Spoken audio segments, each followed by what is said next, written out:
The day I found the locket was the day my life of 50 years unraveled like a poorly knitted sweater.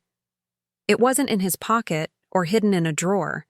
It was right there in our garage, in a carved wooden box I'd never seen before, alongside birth certificates with our last name on children I'd never met.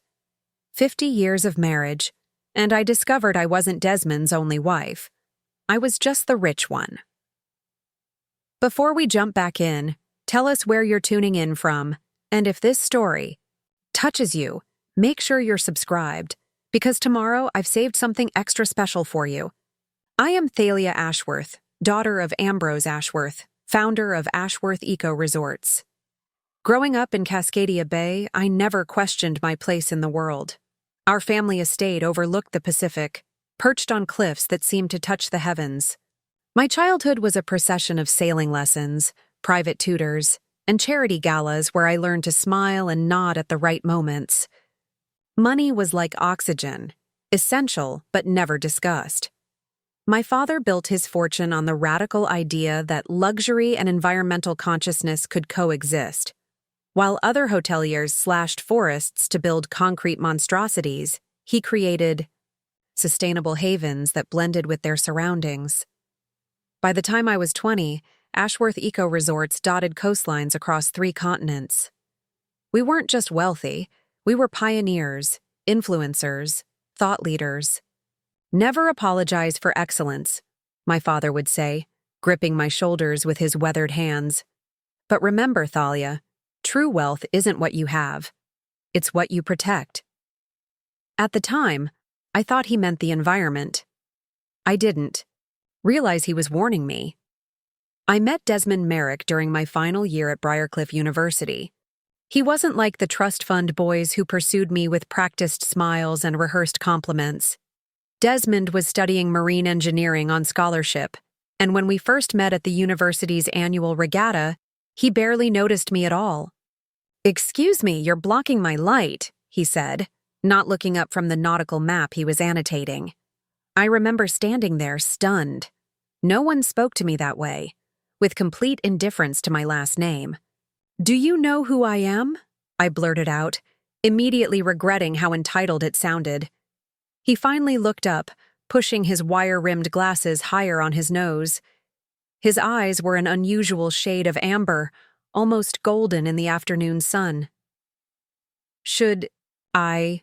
he asked, his voice tinged with amusement rather than contempt. That moment changed everything.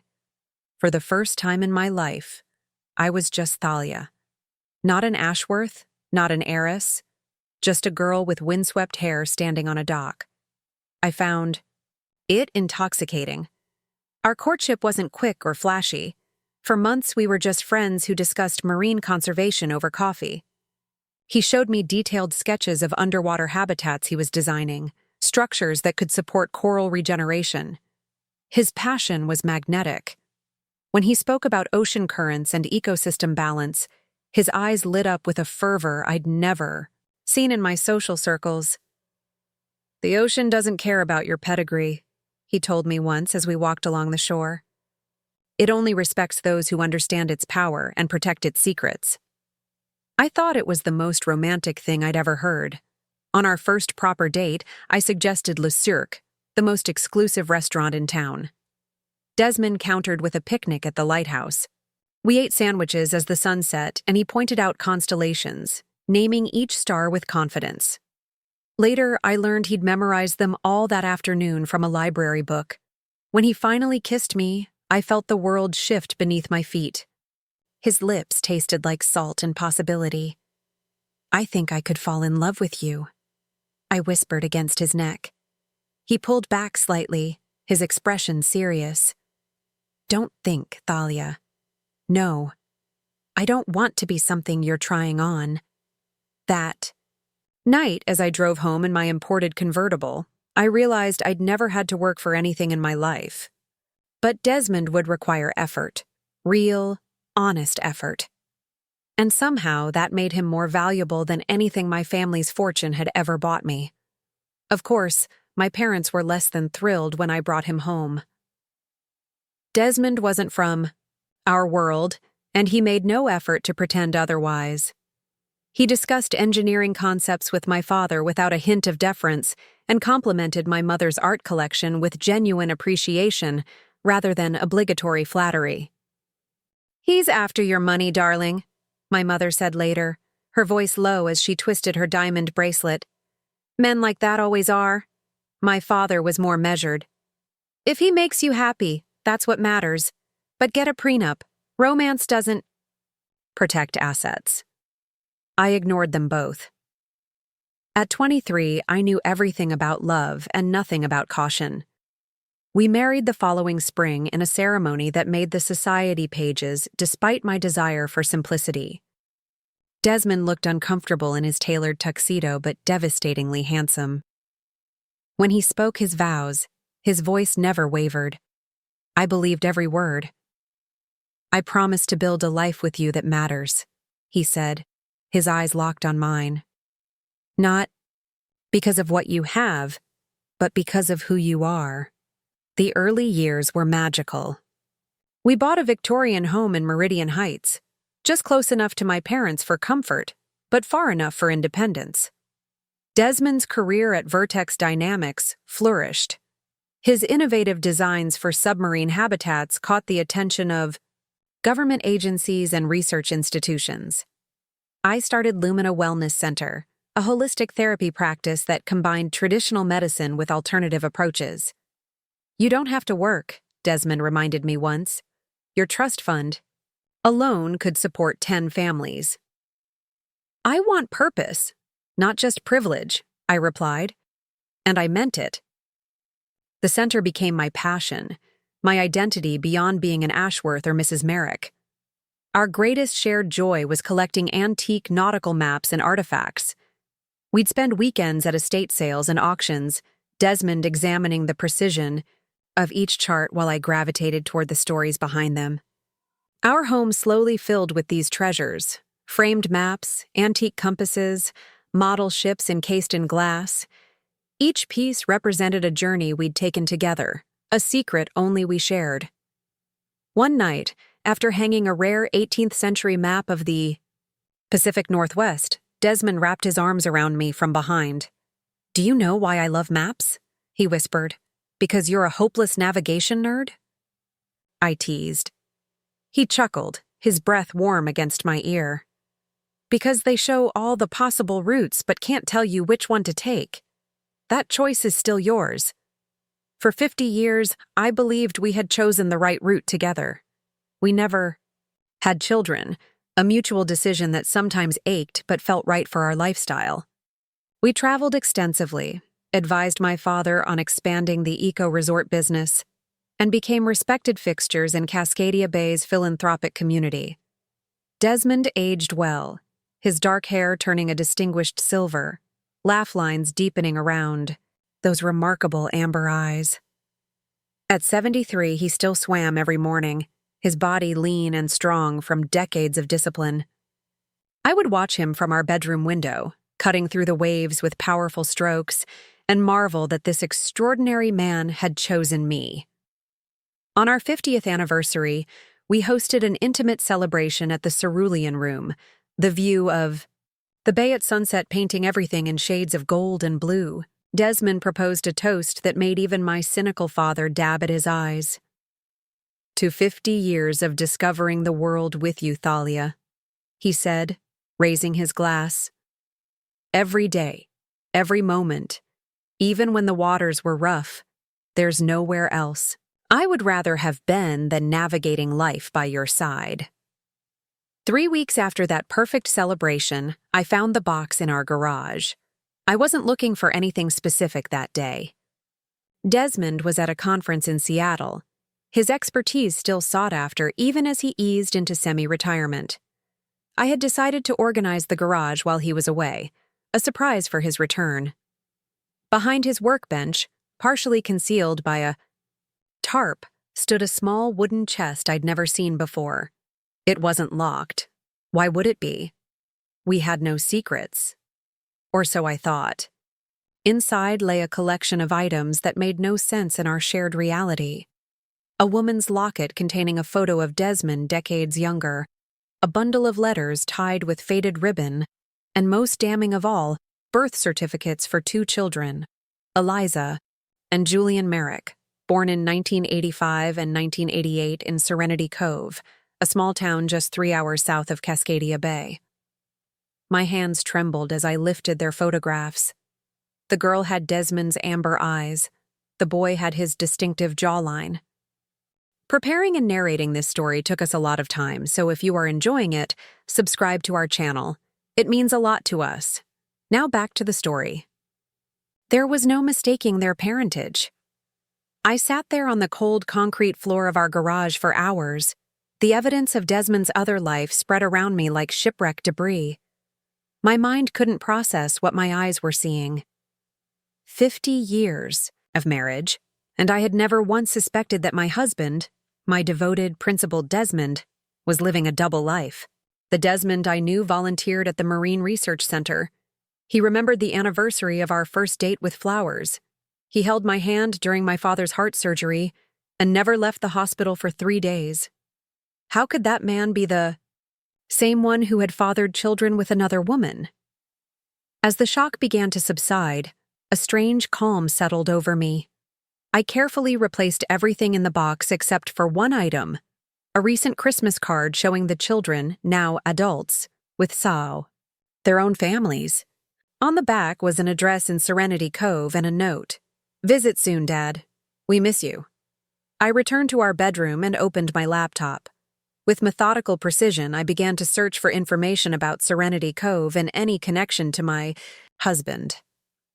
It didn't take long to find what I was looking for. Desmond Merrick was listed as a founding donor of the Serenity Cove Marine Institute. His name appeared in local newspaper archives from community events. And there, in a photo from just 2 months ago, was my husband with his arm around a woman at a fundraising gala. The caption read, "Institute founders Desmond and Valencia Merrick celebrate the center's 30th anniversary. Valencia Merrick, a woman who shared my husband's name. A woman who had given birth to his children. A woman who likely believed she was his only wife." I closed the laptop and walked to our bedroom window. The bay stretched out before me, the same view I'd gazed upon for decades. But now everything looked different. The water seemed darker, the horizon less certain. My phone chimed with a text message from Desmond. "Conference running late. We'll be home tomorrow instead. Love you." I stared at those 3 words, "love you," and wondered if they had ever been true. That night, I didn't cry. I didn't scream or break things. Instead, I sat in my reading chair and watched the moon's reflection on the water, turning a single question over in my mind.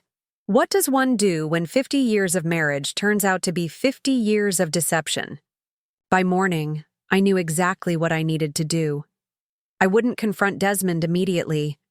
I wouldn't give him the chance to craft clever explanations or beg forgiveness before I understood the full scope of his betrayal.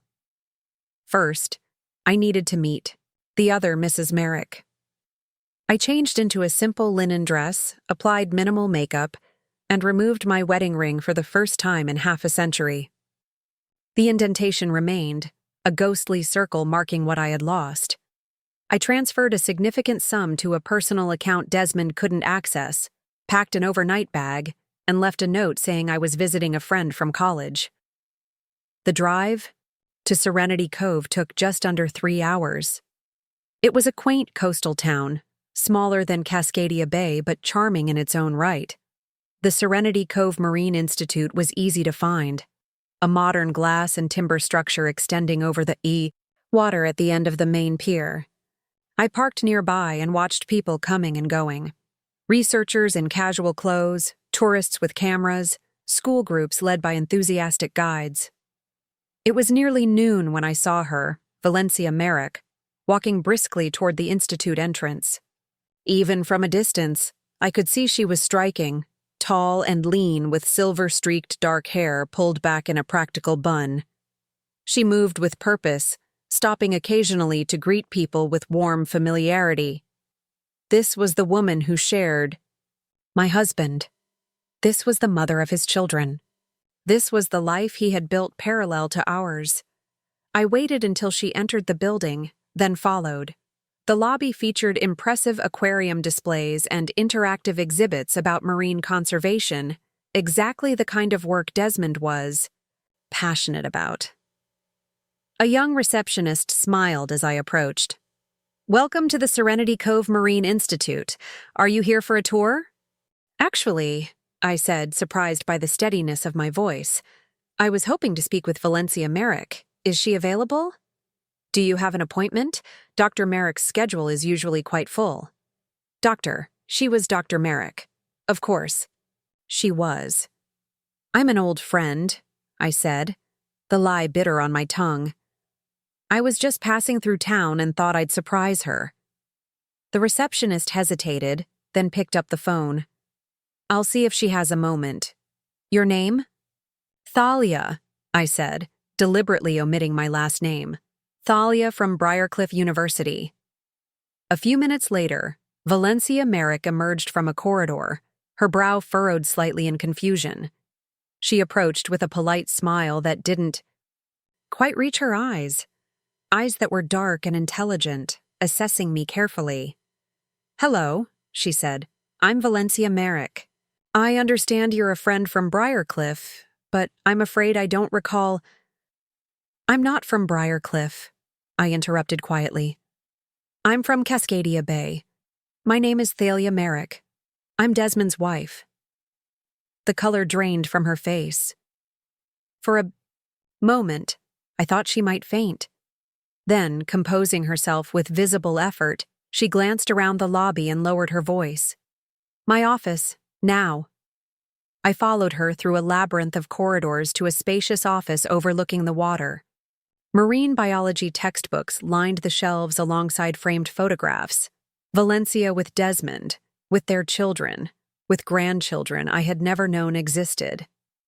A family portrait from what appeared to be a recent holiday gathering sat prominently on her desk. Desmond was at the center, beaming with pride. Valencia closed the door and leaned against it, as if physically blocking the truth from escaping into the world. "This isn't possible," she finally said. "Desmond and I have been married for 45 years. And so began the most surreal conversation of my life. Two women in their 70s, comparing notes on the man they had both called husband for nearly half a century. Every other month, he travels for conferences and consulting work," Valencia explained, her voice hollow. 2 weeks away, 6 weeks home. It's been our rhythm since the children were small."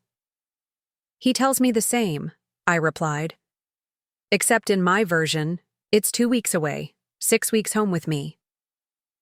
We sat in silence, the weight of this revelation pressing down on us both. Outside Valencia's office window, the ocean continued its eternal rhythm, indifferent to our pain. "Do you have children?" she finally asked. "No," I answered.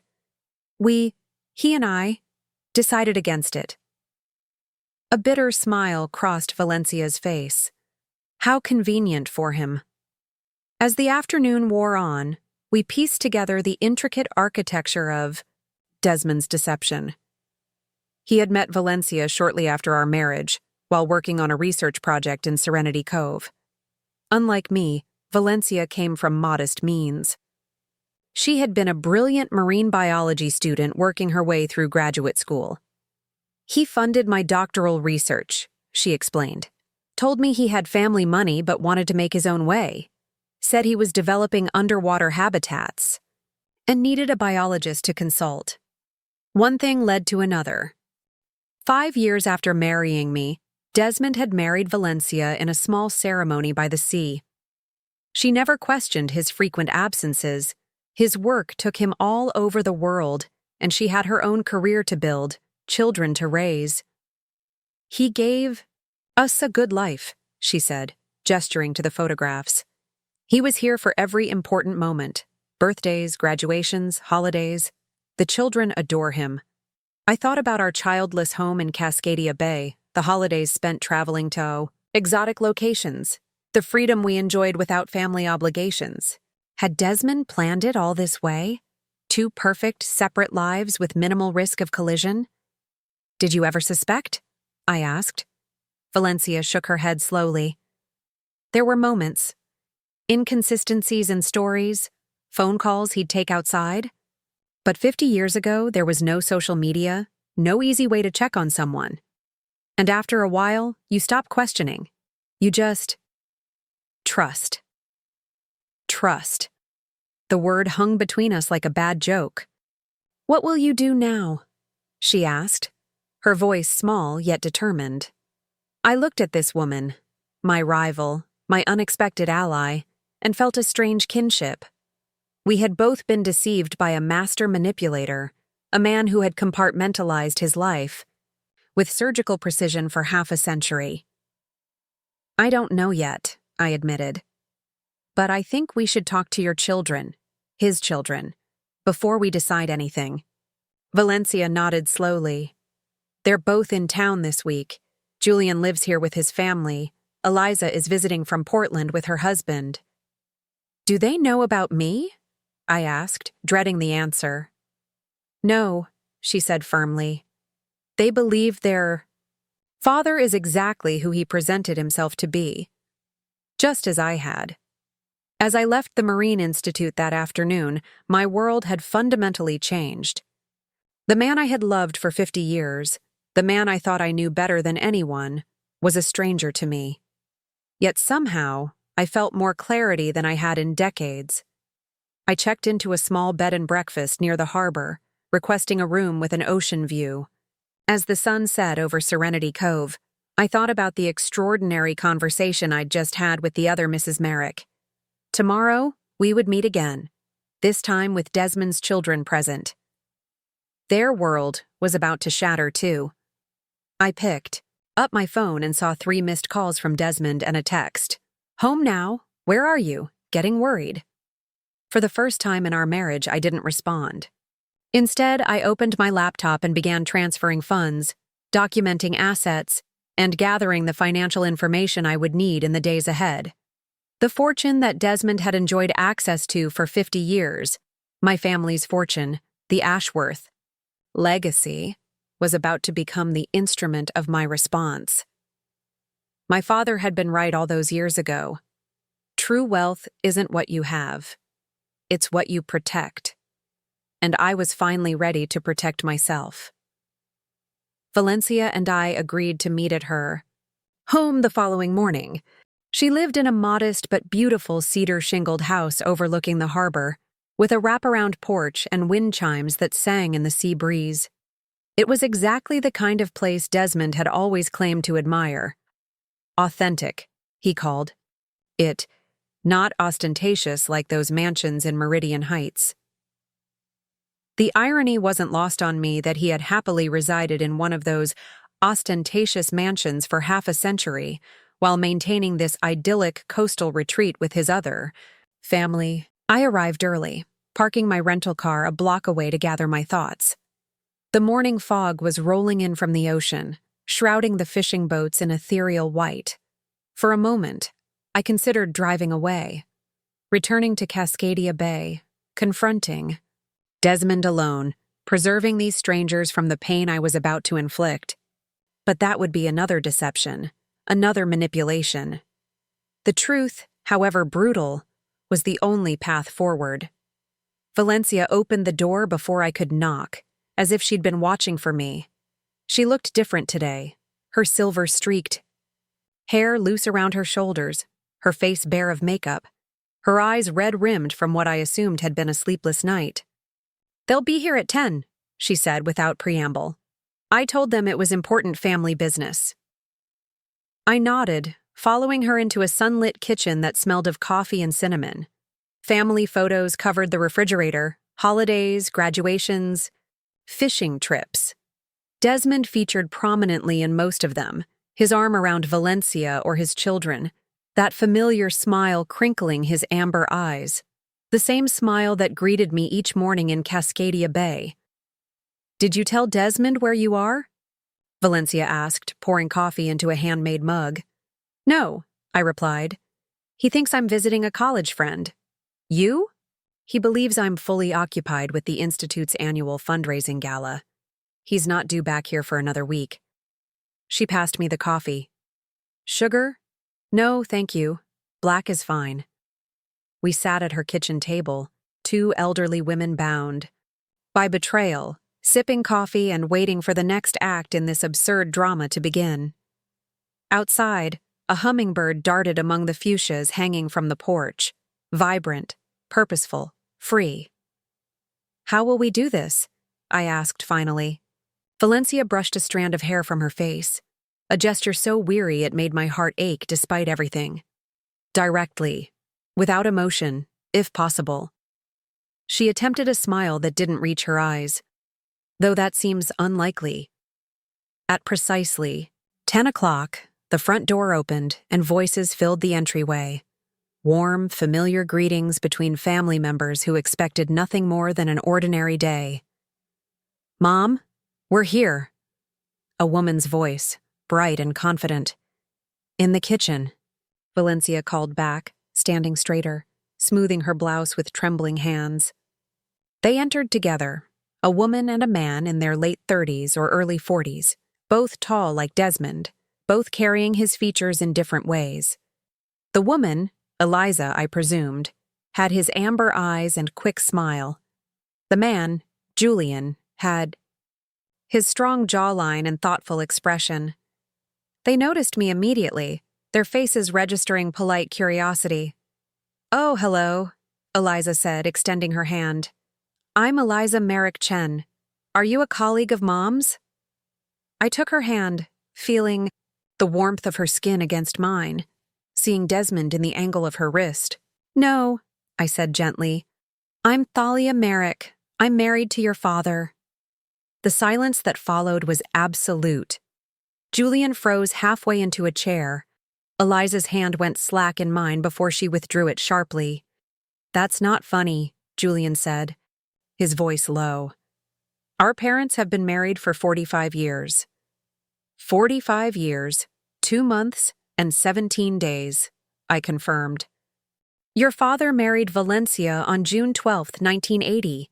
He married me on April 25, 1975. They turned to Valencia, expecting denial, outrage, anything but the quiet resignation that lined her face. "Mom?" Eliza whispered. "What is this?" "Valencia." Gestured for them to sit. "Please. We need to talk." What followed was a conversation that none of us were prepared for. Valencia and I took turns explaining what we had discovered. The dual lives, the carefully orchestrated absences, the elaborate lies that had sustained 2 parallel marriages for nearly half a century. Julian paced the kitchen as we spoke, occasionally stopping to examine a family photo as if searching for clues he had missed. Eliza sat motionless, tears streaming silently down her face. "This can't be real," she kept saying. "Dad wouldn't do this. He couldn't." But he had. And as the morning wore on, the evidence became undeniable. I showed them photographs from my phone. Our home in Cascadia Bay, holiday celebrations, our 50th anniversary party just weeks ago. Valencia produced their father's travel schedule for the past year, revealing the perfect alternating pattern between his 2 families. "All those consulting trips," Julian said hollowly, "the conferences, the research expeditions, were mostly real," I acknowledged. "Desmond built his career around legitimate travel. He just had 2 homes to return." 2. Eliza looked up suddenly, her expression hardening. "Why are you here? Why tell us this? Why not just confront him and be done with it?" It was a fair question. I had asked myself the same thing during the long night at the bed and breakfast. "Because you deserve to know the truth," I said simply. "And because I needed to see who else he had hurt." "Are there other wives? Other families?" Julian asked, his voice strained. Valencia and I exchanged glances. The possibility had occurred to both of us. "We don't know," Valencia admitted. "But I don't think so. The pattern of his absences wouldn't allow for it. Unless he has a third wife who thinks he travels 4 weeks out of every 6, I added dryly. Eliza made a sound somewhere between a laugh and a sob. What happens now? Julian asked, directing the question to both of us. It was the question hanging over all of our heads. What does one do with a 50-year fraud? How do you unravel lives so thoroughly entwined? That's partially why I wanted us all to meet, I said carefully. Whatever actions we take will affect everyone in this room. I thought we should make those decisions together. Valencia nodded slowly. Thalia and I are both legally married. To Desmond. In both states, that makes the second marriage, mine, invalid. No, I interrupted firmly. I don't see it that way. Your marriage has produced children, grandchildren. My marriage, for all its longevity, created only a shared collection of nautical maps and dinner party anecdotes. Legally, you may be right. Morally, I believe your claim is stronger. Eliza stared at me, her amber eyes, Desmond's eyes, widening in surprise. You're not what I expected. No? What did you expect? Someone angrier. Someone looking to take everything away. I smiled sadly. I'm 73 years old, Eliza. I've spent 50 years with a man who divided his heart like a mathematical equation. Anger seems beside the point now. So you're just going to walk away? Julian asked skeptically. I didn't say that. The room fell silent again. Outside, the fog had burned away, revealing a sky of perfect blue. Seagulls wheeled over the harbor, their cries carrying through the open window. I have resources, I said finally, significant ones. The Ashworth family fortune has supported Desmond's comfortable lifestyle for decades. He never had to worry about money because I had more than enough for both of us. Dad always said he came from family money, Julian said slowly. In a manner of speaking, he did. My family's money. So you are rich, Eliza concluded. By any reasonable standard, yes. And your father has benefited from that fact while contributing nothing to the family holdings. Are you implying our father is some kind of gold digger? Julian bristled. No, I replied thoughtfully. I think Desmond genuinely loves both marine conservation and the idea of family. He built a career he's passionate about. He raised children he clearly adores. But he also enjoyed the freedom my wealth provided, the travel, the art, the lifestyle.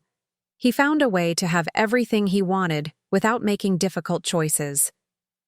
Valencia, who had been quiet during this exchange, finally spoke. Desmond returns to Cascadia Bay tomorrow, correct? I nodded. According to his text messages, yes. And he's not due back here for another week, she continued, which gives us time. Time for what? Eliza asked. Valencia's expression shifted, a steely determination replacing her earlier vulnerability. Time to decide how we're going to handle this. Together. The conversation lasted hours. We moved from the kitchen to the living room as the day progressed, ordering takeout when hunger overcame us, barely tasting the food as we talked. Julian's initial hostility gradually softened. Eliza's tears gave way to thoughtful questions, and slowly, a plan began to take shape. By late afternoon, we had reached a consensus. It wasn't perfect. Nothing about this situation could be. But it felt right, or as right as possible under the circumstances. So we're agreed, Valencia said, looking around at each of us. No one confronts Desmond until we're ready to do it together. We all nodded. And in the meantime, I added, I'll begin the financial arrangements we discussed. Julian leaned forward, elbows on his knees. Are you sure about this, Thalia? You don't even know us. I know enough, I replied. I know. Your father's deception shouldn't define your future. And I know what my conscience requires. As I prepared to leave, Eliza walked me to my car. The late afternoon sun cast long shadows across the street, and in the golden light, her resemblance to Desmond was even more pronounced. "Why didn't you have children?" she asked suddenly. "With Dad, I mean." The question caught me off guard. We decided early on that our lifestyle wasn't conducive to raising a family. We traveled constantly.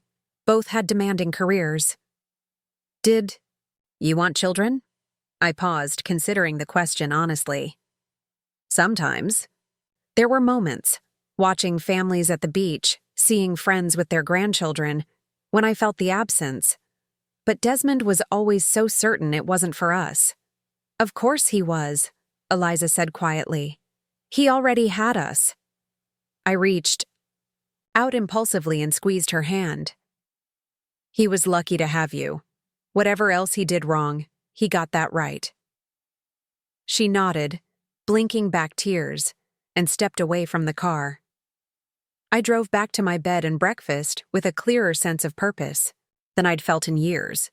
That evening, I called my attorney in Cascadia Bay, a woman who had handled the Ashworth family's legal matters for decades. I didn't explain the full situation, that would come later, but I outlined the changes I wanted to make to my estate planning and asked her to prepare the necessary documents.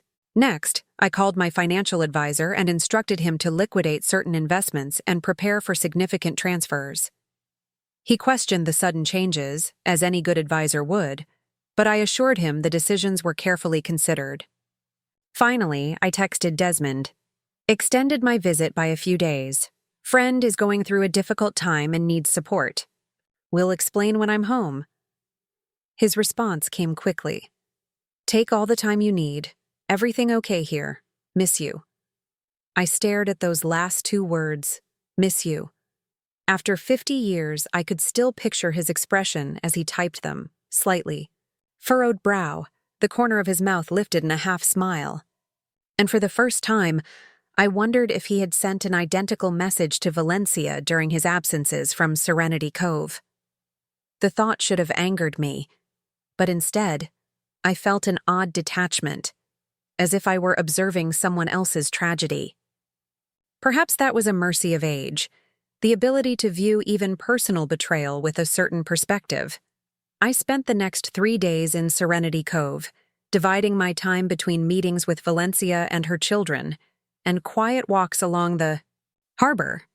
The small coastal town had a charm that Cascadia Bay, with its carefully curated affluence, sometimes lacked. I found myself noticing details: weathered fishing boats, impromptu conversations between locals, children racing wooden sailboats in shallow tidal pools that spoke of authentic community. On my last evening, Valencia invited me to dinner at her home. Julian and Eliza had returned to their respective families, but would be back for the confrontation we had planned for the following week. Valencia served a simple meal of grilled fish and summer vegetables on her porch overlooking the water. We ate quietly, the clink of silverware and the distant sound of boats in the harbor the only accompaniment to our thoughts. "You know," Valencia said finally, refilling our wine glasses, "in another life, we might have been friends." I considered this. Perhaps, though I suspect we're very different women. Are we? We both built careers in helping professions. Both valued independence. Both fell in love with the same impossible man. I smiled despite myself. "When you put it that way." "Did he make you happy?" she asked, her gaze direct. "Truly?" The question deserved an honest answer. I took my time, sipping the wine, watching the last rays of sunlight shimmer on the water. "Yes," I said finally. Not perfectly, not consistently, but genuinely. There were frustrations, of course, his extended absences, his occasional melancholy when he returned from trips. But when Desmond was present, he was fully present, attentive, engaged, interested in everything about my life and thoughts. "I know exactly what you mean," Valencia said softly. "When he's here, the world seems more vibrant somehow." We fell silent again, two women sharing the strange intimacy of knowing the same man's heart. "Do you hate me?" she asked suddenly. "No," I replied without hesitation. "How could I?" You're as much a victim in this as I am. But I'm the second wife, the other woman. Without knowing it, without choosing it. I shook my head firmly. Desmond is the architect of this deception, not you. Valencia's shoulders relaxed slightly, a tension releasing that I hadn't fully recognized until it was gone. Thank you for that. As the evening deepened into night, we found ourselves sharing stories, not about Desmond, but about our own journeys. Valencia told me about growing up in a fishing family, her determination to become a marine biologist despite limited resources, the grants and scholarships that had funded her education. I spoke of the privileges and constraints of wealth, my efforts to build something meaningful beyond the Ashworth name, my parents' complex legacy. By the time I left, something had shifted between us. Not friendship exactly, but a mutual respect. A recognition of shared strength in the face of shared betrayal. The next morning, I checked out of the bed and breakfast and began the drive back to Cascadia Bay. According to our plan, I would return to my normal routine with Desmond, betraying nothing of what I had discovered. Meanwhile, Valencia would prepare for his scheduled arrival the following week, similarly maintaining the facade of normalcy. Julian and Eliza would join us for the confrontation, a unified front of the lives Desmond had compartmentalized for so long. Before that, however, I had arrangements to make, documents to sign, assets to secure. The coastal highway stretched before me, curving alongside cliffs that plunged dramatically to the sea below. I drove with the windows down, letting the salt air fill the car. For the first time in days, I found myself thinking, not about the past 50 years, but about the future. Uncertain, uncharted, but somehow vibrant with possibility. When I arrived home, Desmond was waiting on the porch, a book open on his lap, reading glasses perched on his nose. He looked up as I pulled into the driveway, his face lighting with a smile that had once been the center of my world. There she is, he called, marking his place in the book and coming to help with my bag. I was beginning to think you'd forgotten your way home. Never, I replied, allowing him to embrace me, feeling the familiar contours of his body against mine. How strange that he still felt like home when everything had changed. "How's Patricia?" he asked, referencing the friend I had supposedly been visiting. I manufactured a detailed account of my fictional friend's marital troubles as we entered the house, mentally noting each lie as it left my lips. Had this been how it felt for Desmond all these years? This constant internal editing? This careful construction of plausible narrative? "Poor thing," Desmond said, seeming genuinely sympathetic to my invented scenario. "Some people just aren't cut out for the long haul of marriage."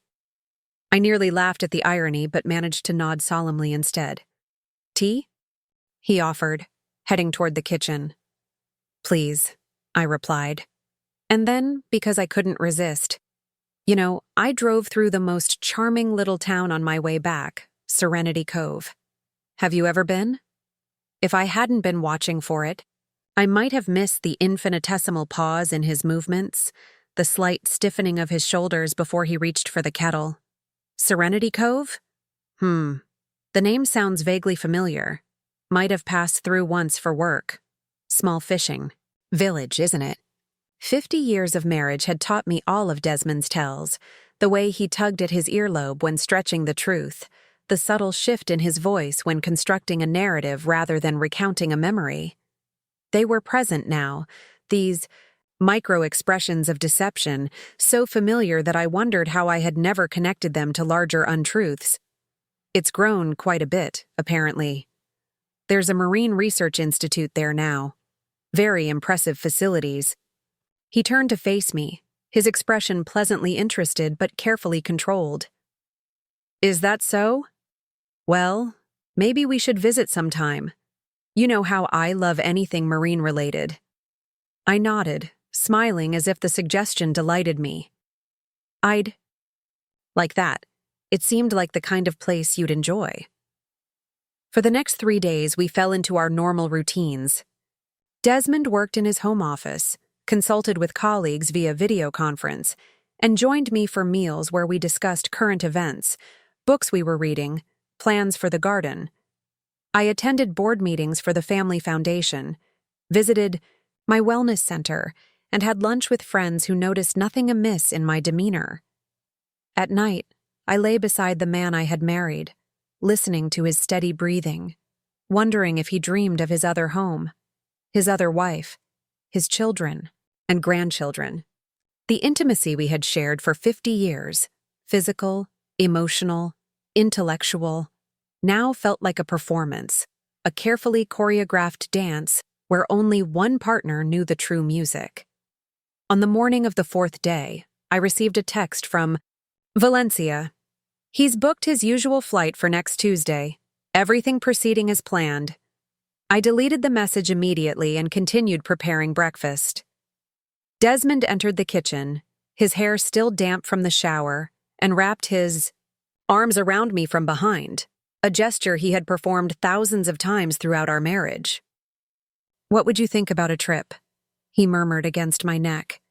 "Maybe the Greek islands? We haven't been back since our 40th anniversary." Another vacation where he would be attentive, present, seemingly devoted, until the internal clock that governed his dual lives signaled time to return to Serenity Cove. "That sounds wonderful," I said, turning in his arms to face him. "But I was thinking of something closer to home first. I have some business in Serenity Cove next week. Why don't you come with me?" Alarm flashed across his face before he could suppress it. "Serenity Cove? What business could you possibly have there?" "The Ashworth Foundation is considering funding their marine conservation programs," I improvised smoothly. "I thought you might enjoy seeing their work, given your expertise." Desmond stepped back, running a hand through his silver hair. Another tell, this one signaling anxiety. "Next week might be difficult. I have that conference in Boston, remember?" "Ah, of course," I said, as if I had forgotten. "The conference. When do you leave again?" "Tuesday morning, back the following week." I nodded thoughtfully. "Well, perhaps another time then." He visibly relaxed. "Definitely. Maybe after Boston, now about those Greek islands." We spent the weekend in domestic tranquility. On Saturday, we attended a gallery opening for a local artist, chatting with acquaintances who commented on how well we looked, how enviable our relationship remained after all these years. On Sunday, we walked along the bay, Desmond pointing out technical aspects of passing sailboats, his knowledge of maritime matters still impressive after decades in the field. If I hadn't known the truth, I would have believed completely in the life we presented, the devoted couple, still engaged with each other and the world, aging gracefully together. It was a beautiful fiction, crafted over half a century with meticulous attention to detail. Monday morning, I had an appointment with my attorney to sign the documents she had prepared according to my instructions. Desmond kissed me goodbye as I left, reminding me that he would be packing for Boston that evening. "Don't wait up," he said. "You know how I get before travel, checking and rechecking everything." I smiled, recognizing another familiar pattern. Desmond always created distance before his departures, emotional space that made the physical separation less noticeable. "I understand," I replied. "I have calls to make tonight anyway." At the law firm, I reviewed the documents carefully before signing. My attorney, Elena Vasquez, watched with professional concern. "Are you certain about these changes, Thalia? They represent a significant restructuring of your estate." "I've never been more certain," I assured her. "The foundation will continue its work. My affairs will be in order, and certain. Inequities will be addressed." She nodded, still looking troubled. "And Desmond? He's aware of these modifications?" "He will be," I replied simply. "Very soon." By the time I returned home, Desmond had finished packing. His suitcase stood by the door, his travel documents neatly arranged on the entry table. He was in his study making final notes on a presentation he would supposedly be delivering in Boston. "All set for tomorrow?" I asked, leaning against the doorframe. He looked up with a distracted smile. "Just about. Early flight, so I'll need to leave by 6. Would you like me to drive you to the airport? No need to disrupt your morning. I've arranged a car." Of course he had. Desmond always drove himself to the airport for his fictitious conferences. The rental car company near the airport would have a vehicle waiting for him. One he would drive not to Boston, but to Serenity Cove, where Valencia believed he was returning from legitimate business travel. "Well then," I said softly, "I suppose we should have a proper goodbye." I crossed the room and perched on the edge of his desk, something I had done countless times throughout our marriage. Desmond set aside his papers and took my hands in his expression tender. "It's only a week, my dear. I'll be back before you know it." "Will you?" I asked, studying his face. The face I had woken up to for 50 years, the face that had apparently learned to lie without consequence. He tilted his head slightly, puzzled by my tone. "Of course. Don't I always come back to you?" I smiled, gently extracting my hands from his. "Until tomorrow, then." That night, as Desmond slept beside me for what would be the last time, I lay awake watching the moonlight pattern our bedroom ceiling. I thought about the young woman I had been 50 years ago, so certain of her choices, so confident in her understanding of love. I thought about Valencia, who had built her own life of purpose and meaning despite the same deception. I thought about Eliza and Julian, who would soon confront a father they thought they knew. And finally, I thought about Desmond, the man who had somehow convinced himself that dividing his life in two was an act of love rather than betrayal. Had there been moments of guilt? Flashes of clarity when he recognized the magnitude of his deception? Or had he simply compartmentalized so effectively that each life felt complete and justified on its own terms? In the morning, I would begin the journey back to Serenity Cove, taking a different route than Desmond, but arriving at the same destination. Whatever happened next would forever alter the carefully constructed reality of the past 50 years. But as I finally drifted toward sleep, I felt not dread but a curious lightness. The truth, however painful, was preferable to the most beautiful lie. And in that truth lay the possibility of something I had not anticipated when I first opened that wooden box in our garage, freedom. Morning came with an unusual clarity. I watched Desmond from the bedroom doorway as he moved through his departure routine, checking his wallet, securing his watch, adjusting his collar in the hallway mirror. Each gesture was familiar, yet now tinged with deception. He'd performed this same choreography countless times over 5 decades, always with the same calm efficiency, always with the same underlying falsehood. "You're up early?" he remarked, catching my reflection in the mirror. "Couldn't sleep?" "Just wanted to see you off," I replied, keeping my voice light. "Have a productive conference." He turned to face me, his amber eyes crinkling at the corners, as he smiled. "I'll call when I land in Boston." Another lie, delivered with perfect sincerity. He would call, certainly, but from a rental car traveling north along the coastal highway to Serenity Cove. "Safe travels," I said, accepting his kiss on my cheek, breathing in the scent of his aftershave, sandalwood and citrus, the same fragrance I had given him for our 10th anniversary. I stood at the window watching as the car service arrived, as Desmond loaded his suitcase into the trunk, as he gave a final wave before sliding into the back seat. The morning sun caught his silver hair, illuminating it like a halo. Even now, after everything, I could acknowledge his handsomeness, the dignified grace of his bearing. Once the car disappeared around the bend, I moved with purpose. I had given myself exactly 1 hour before beginning my own journey. First, a call to my assistant at Lumina Wellness Center, explaining that I would be away for the week on family business. Next, a text to Valencia confirming Desmond's departure. Finally, I retrieved my own packed suitcase from the guest room closet and placed it by the front door.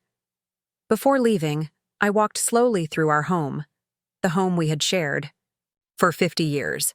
The nautical maps that lined the hallway, each representing a piece of our shared history, the antique telescope in the study, positioned to capture the perfect view of the bay, the kitchen where we had prepared countless meals together, Desmond, always precise in his measurements, me more intuitive in my approach.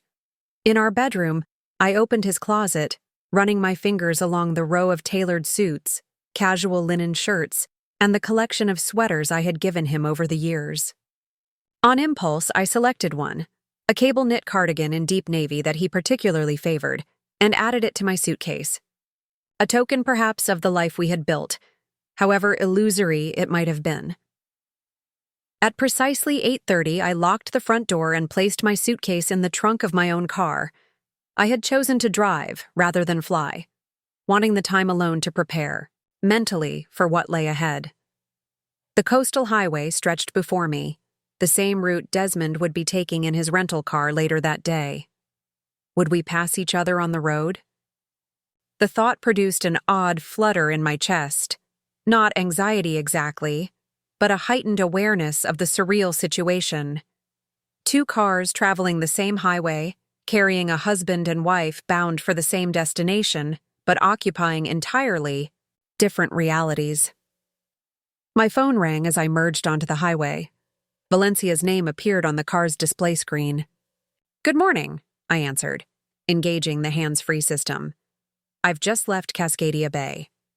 "He called 10 minutes ago," Valencia replied without preamble. "Said his flight was boarding and he'd see me tomorrow evening." "Right on schedule," I noted. He told me the same, except substitute conference for you and next week for tomorrow evening. A heavy silence filled the line before Valencia spoke again. "Are you certain about going through with this? It's not too late to change course." The question gave me pause. Was I certain? The careful planning of the past week had provided a buffer against the emotional reality of what we were about to do.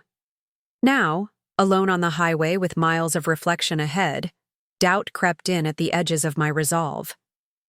"I'm certain that I can't continue living a lie," I said finally. "Beyond that, I'm improvising like the rest of us." "Julian and Eliza arrived last night," Valencia said after a moment. "They've been going through old photo albums. It's difficult." I could imagine the scene, grown children revisiting their history through a new, tainted lens, questioning every memory, every story, every absence. How are they holding up? As well as can be expected. Julian is angry. Eliza keeps asking questions I can't answer. "We'll have answers soon enough," I said, more confidently than I felt. Or at least confrontations. "Yes," Valencia agreed softly. "I've arranged everything as we discussed. The conference room at the Institute is reserved for tomorrow afternoon. Private entrance, no interruptions." "Perfect. I should arrive by late afternoon today. I'll check into the Harbor View Inn as planned." "Thalia," Valencia said suddenly, her voice dropping to a near whisper. "What if he doesn't show?" The question hung between us, acknowledging a possibility we hadn't fully addressed. What if Desmond sensed the trap and simply disappeared? What if he abandoned both lives rather than face the consequences of his deception? "He'll show," I replied, surprised by my own certainty. Desmond may be many things, but he's not a coward. And besides, he believes his secret is still perfectly intact. After ending the call, I settled into the rhythm of the drive.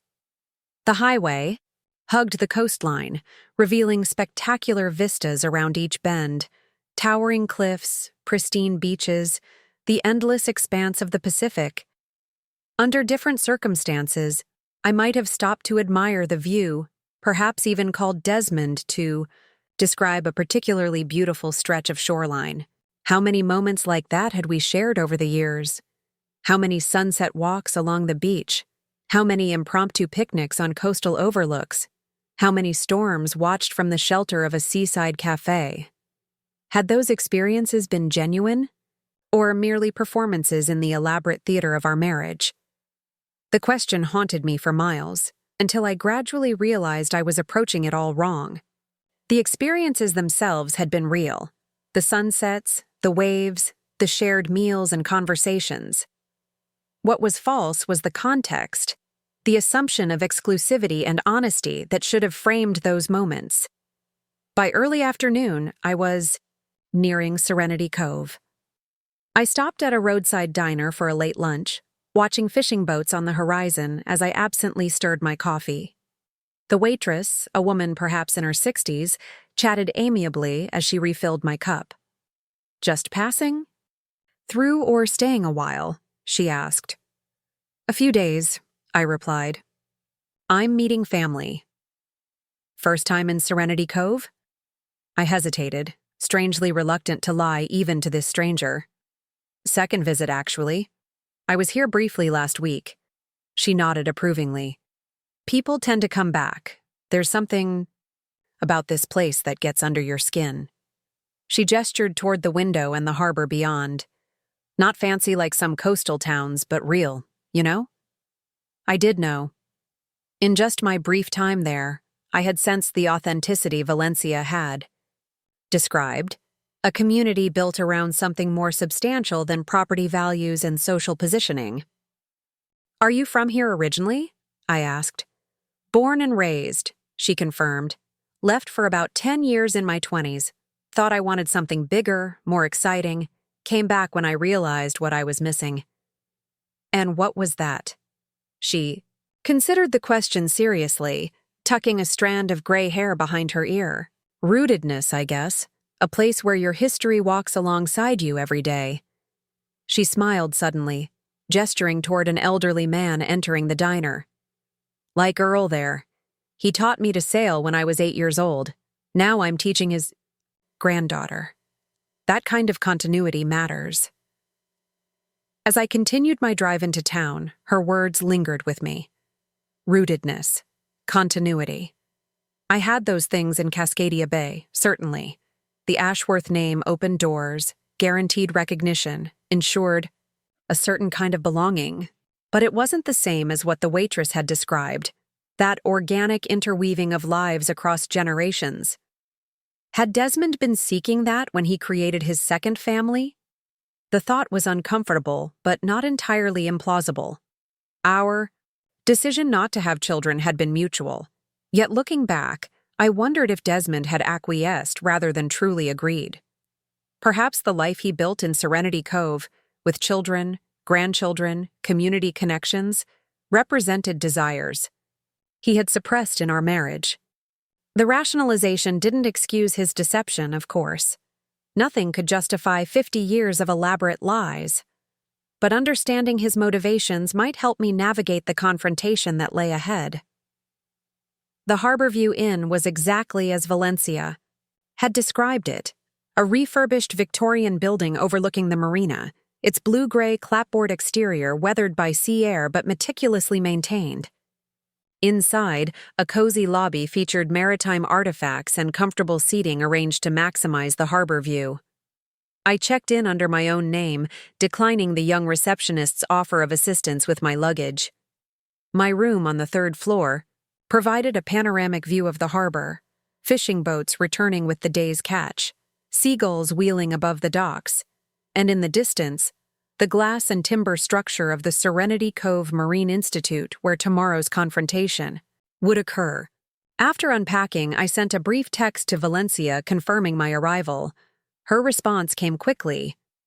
"Dinner at my house? 7 p.m.? Just us."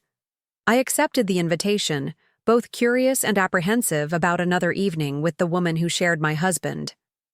Despite the circumstances, I had come to appreciate Valencia's directness, her emotional honesty, her refusal to play the victim despite every justification for doing so.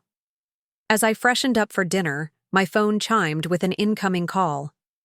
Desmond's name flashed on the screen, sending an unexpected jolt through me. For a moment I considered not answering, but that would only raise suspicions. Hello, I said, working to keep my voice casual. Just landed in Boston, came his familiar voice. Warm and intimate as ever. Thought I'd check in before heading to the hotel. Another lie, seamlessly delivered. He hadn't landed in Boston. He was likely still driving north, perhaps only an hour or two away from Serenity Cove. How was the flight? I asked, playing my part in this final act of our deception. Smooth enough, a bit of turbulence over the Midwest, but nothing serious. There had been no flight, no turbulence, no Midwest crossing, just a man in a rental car fabricating details with practiced ease. Well, I'm glad you arrived safely, I said, the irony of my words not lost on me. Have a good evening. You, too, love. What are your plans tonight? For a fleeting moment, I was tempted to tell him the truth. I'm having dinner with your other wife to finalize plans for your downfall. Instead, I manufactured a plausible evening of solitude. Just a quiet night in. Might finish that novel I've been reading. Perfect. Get some rest. I'll call again tomorrow. After we hung up, I sat on the edge of the bed, phone still in hand. A strange numbness spreading through me. 50 years of such calls. 50 years of casual deceptions woven into the fabric of our communication. How had I never sensed the falseness? Had I been willfully blind, or simply trusting of a man who had perfected the art of duplicity? At precisely 7, I arrived at Valencia's cedar-shingled house. The evening was mild, a gentle breeze carrying the scent of salt and flowering jasmine. Valencia opened the door, wearing a simple linen dress, her silver-streaked hair pulled back, in a loose bun. Casual yet elegant in a way that suited her natural dignity. "Welcome back," she said, gesturing me inside. "I've opened a bottle of wine if you'd like some." "That would be lovely, thank you." We moved to the kitchen where Valencia had prepared a simple meal. A salad of local greens, crusty bread, and a steaming pot of what smelled like cioppino, the Italian-American fisherman's stew. "Hope you like seafood," she said, ladling the fragrant stew into bowls. "It's a specialty here." "It smells wonderful," I assured her. "Desmond and I often." "Well, he enjoys seafood as well." An awkward silence fell at the mention of his name. Valencia handed me a glass of wine, her expression thoughtful. "It's strange, isn't it? Having these parallel experiences with the same man." I nodded, taking a sip of the crisp white wine. "Like we've been living in adjacent universes that suddenly collapsed into one." "Exactly." She carried our bowls to the table on the porch, where the setting sun cast a golden glow over the harbor. Julian asked me earlier if I thought Desmond loved us both equally, as if that would somehow make it better. "What did you tell him?" Valencia settled into her chair, considering the question. "That love isn't quantifiable. That whatever Desmond felt for either of us was complicated by his own deception. That in the end, it doesn't really matter. The betrayal overshadows everything else." "Wise answer," I murmured. "Not wise enough to have seen through him for 45 years, she replied wryly.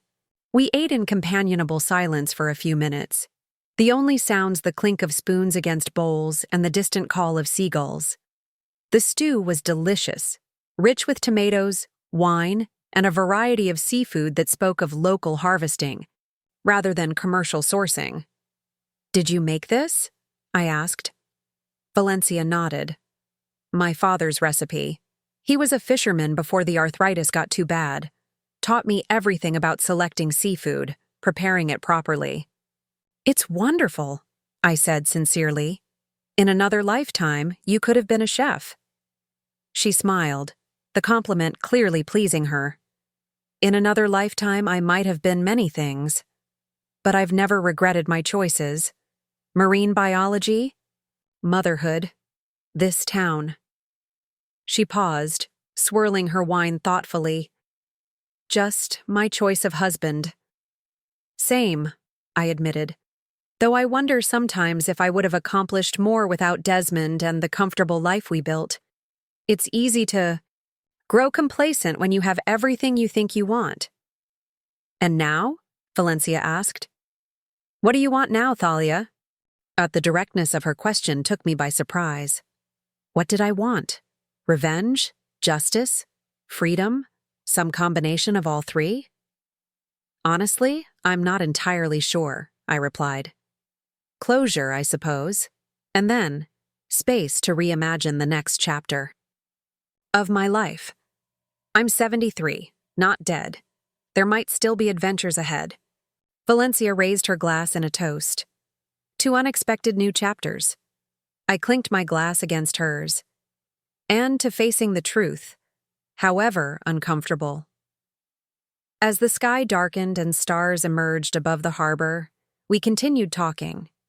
Not about Desmond now, but about ourselves.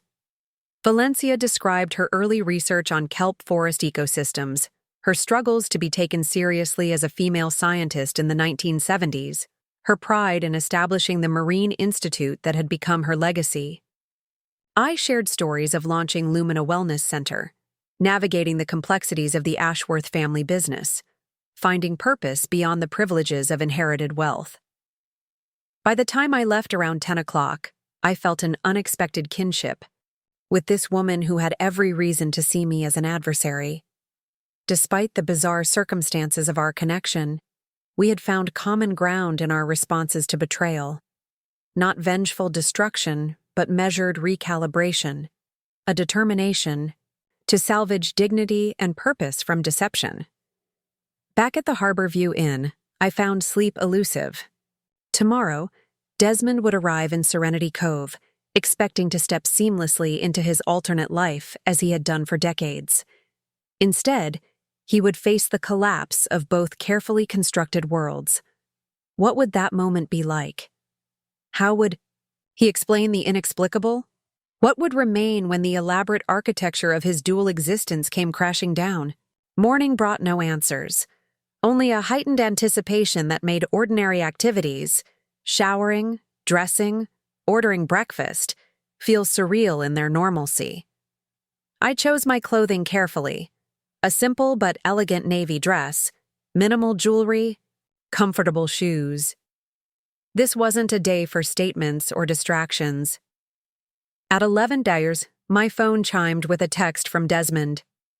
Busy morning of sessions. Thinking of you. Hope your day is pleasant.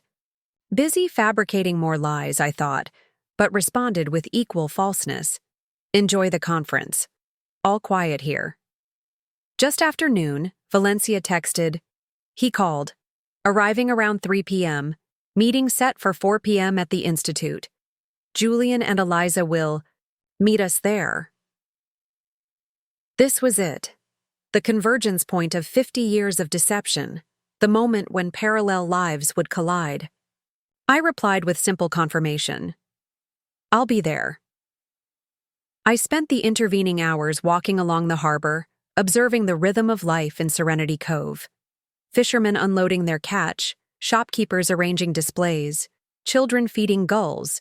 Along the pier, life continuing in its ordinary patterns, oblivious to the personal earthquake about to shake my world. At 3:30, I made my way to the Serenity Cove Marine Institute, following Valencia's instructions to enter through a side door that led directly to the administrative wing. A young assistant greeted me and escorted me to a conference room where Valencia, Julian, and Eliza were already waiting. The atmosphere was tense, expectant. Julian paced near the windows, his movements reminding me forcibly of Desmond when agitated. Eliza sat rigidly at the conference table, fingers tapping an irregular rhythm on its polished surface. Valencia stood beside a credenza where coffee and water had been arranged, her posture betraying the strain of the moment, despite her composed expression. He's on his way, she said as I entered. Called from the rental car about 20 minutes ago. Julian turned from the window, his face tight with suppressed emotion. Are we really doing this? Ambushing him like this? What would you suggest instead? Eliza asked sharply. A friendly family dinner where we casually mention, "Oh, by the way, Dad, we've discovered you've been living a double life for half a century?" I'm just saying there might be a less confrontational approach, Julian argued. Something that allows him some dignity. Dignity? Eliza's voice rose.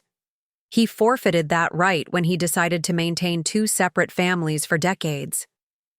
Valencia stepped forward, placing a calming hand on her son's arm. I understand your concern, Julian. But this isn't an ambush. It's a reckoning. Your father made choices that affected all of us profoundly. We deserve the opportunity to face him together, to hear whatever explanation he might offer. Julian subsided, though his expression remained troubled.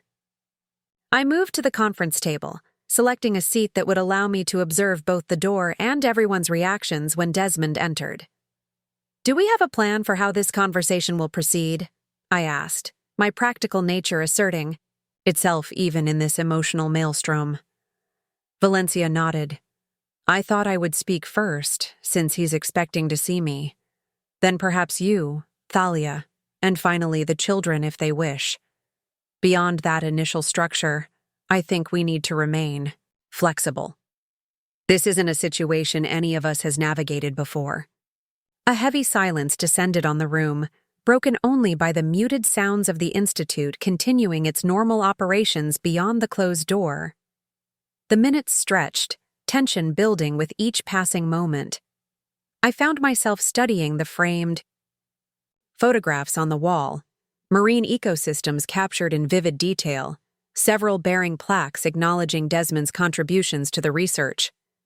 At precisely 4:05, footsteps sounded in the hallway. All of us froze, eyes fixed on the door.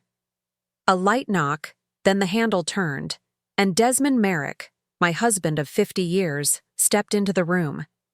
He was impeccably dressed as always, in the casual but refined style he favored for Serenity Cove. Linen trousers, a light sweater over a button-down shirt, loafers well worn but polished. His silver hair was slightly wind-blown, his amber eyes warm with anticipation as they found Valencia. Sorry, I'm a few minutes late. Traffic was... His words died abruptly as his gaze swept the room, registering Julian and Eliza before finally landing on me. The blood drained from his face, leaving it ashen beneath his tan. For a long moment, he stood absolutely still, one hand still on the door handle, as if contemplating immediate flight. Thalia, he finally managed, her name emerging as barely, more than a whisper. What are you doing here? The simple question, so inadequate to the moment, might have been comical under different circumstances. As it was, it served only to highlight the surreal nature of our situation. Hello, Desmond, I replied, my voice steadier than I had anticipated. I believe we're all here for the same reason, to understand how one man managed to maintain two separate lives for 50 years without either family suspecting the truth. His eyes darted between Valencia and me, then to his children, clearly calculating, assessing, searching for a strategy. It was a look I had seen before, when challenging. Business situations arose when difficult conversations loomed, but never with this edge of desperation. I can explain, he began, then stopped, seeming to recognize the absurdity of those words in this context. Can you? Valencia asked quietly. Can you really explain deceiving two women for nearly half a century? Creating children with one while telling the other you didn't want a family? Building entirely separate lives in towns just hours apart? Desmond closed the door behind him, the soft click somehow final, sealing us all into this moment of reckoning. He moved into the room on unsteady legs, stopping several feet from the conference table, maintaining distance from all of us. I never meant to hurt anyone, he said, the words emerging with apparent sincerity despite their hollowness. Yet here we all are, Julian observed, his voice tight with controlled anger. Hurt, betrayed, questioning every memory, every story, every moment we thought was real. Desmond turned to his son, pain evident in his expression. Julian, you have to believe me. Everything with you and Eliza, with your mother, it was real. My love for all of you is genuine. And what about your love for Thalia? Eliza demanded. Was that genuine too? How does that work exactly, Dad? Loving two women simultaneously while lying to both? Desmond's shoulders slumped, the confident posture he had maintained throughout his adult life seeming to collapse from within. He looked suddenly older, diminished, the weight of his deception physically manifesting. Please, he said, gesturing vaguely toward the chairs. May I sit? This isn't a conversation I ever expected to have, but if we're going to have it, perhaps we could all sit down.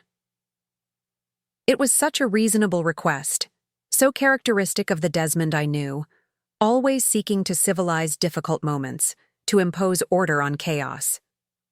Despite everything, I found myself nodding, and the others followed suit, taking seats around the conference table like participants in the world's most dysfunctional board meeting. As Desmond settled into a chair opposite mine, our eyes met. Across the polished expanse of the table.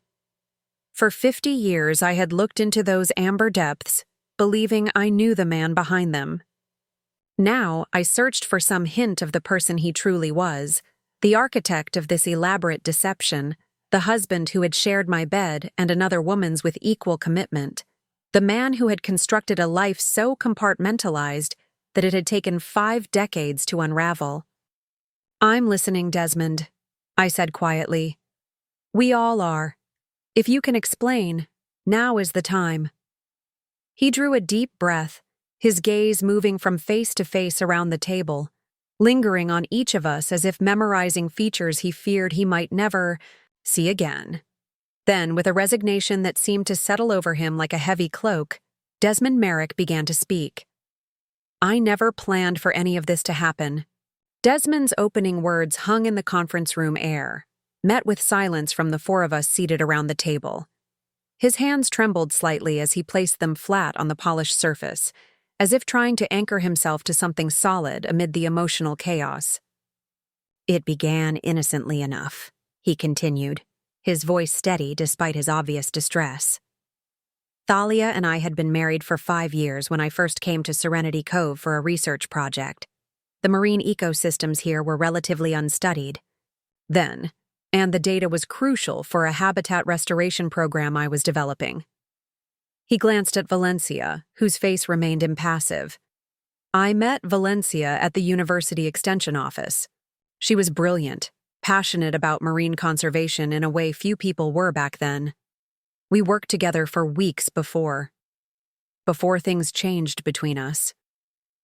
You mean before you decided to seduce her while concealing the fact that you already had a wife, I said, unable to keep the edge from my voice. Desmond winced but didn't deny it. I told myself it was just a temporary connection, something that would end when the project concluded. But then you found out I was pregnant, Valencia finished for him, her tone clinical, detached. Julian shifted uncomfortably in his chair. Eliza's knuckles whitened as she gripped the armrests.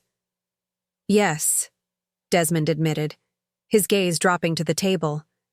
When Valencia told me about the pregnancy, I panicked.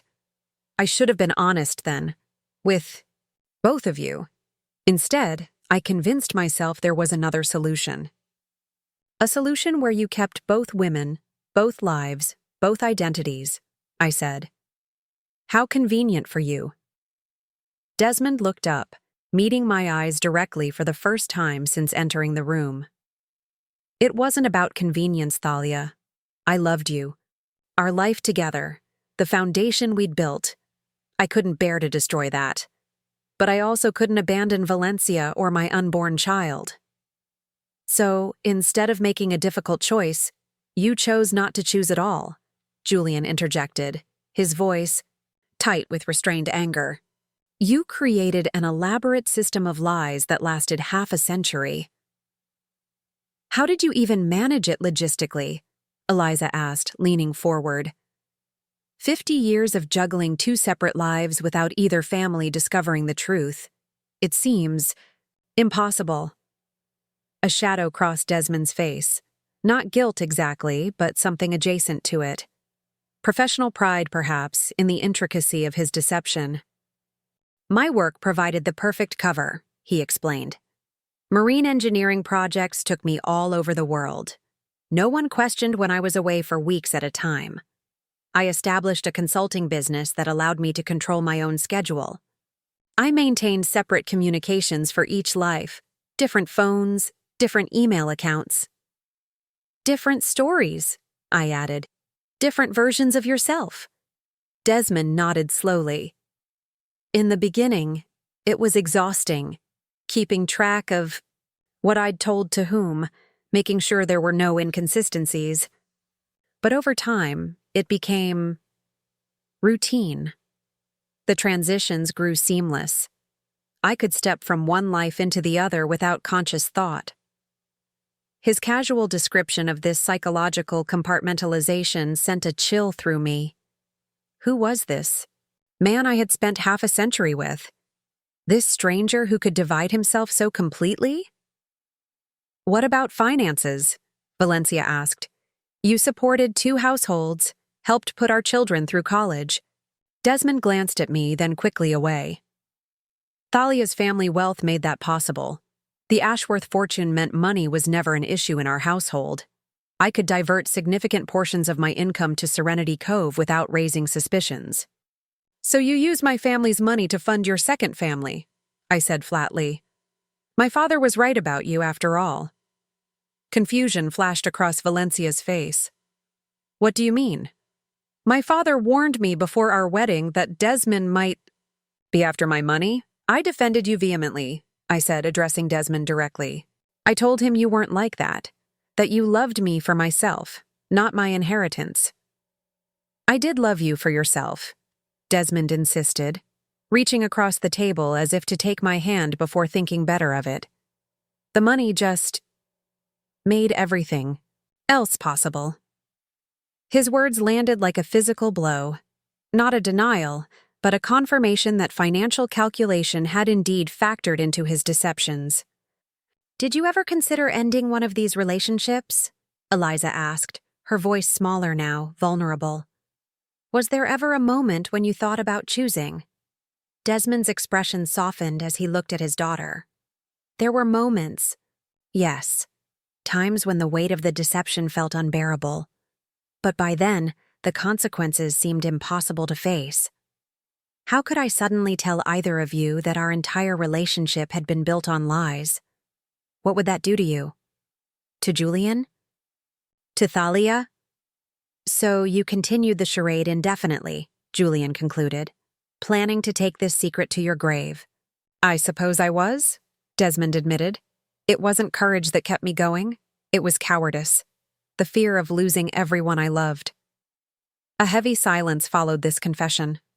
Outside the conference room windows, the late afternoon sun cast long shadows across the institute grounds, marking the passage of time as we sat suspended in this moment of reckoning. How did you discover the truth? Desmond finally asked, looking between Valencia and me. I exchanged glances with Valencia, who nodded slightly, giving me permission to explain. I found a wooden box in our garage, I said. It contained photographs, letters, birth certificates, everything you had carefully hidden for decades. Desmond closed his eyes briefly, his expression pained.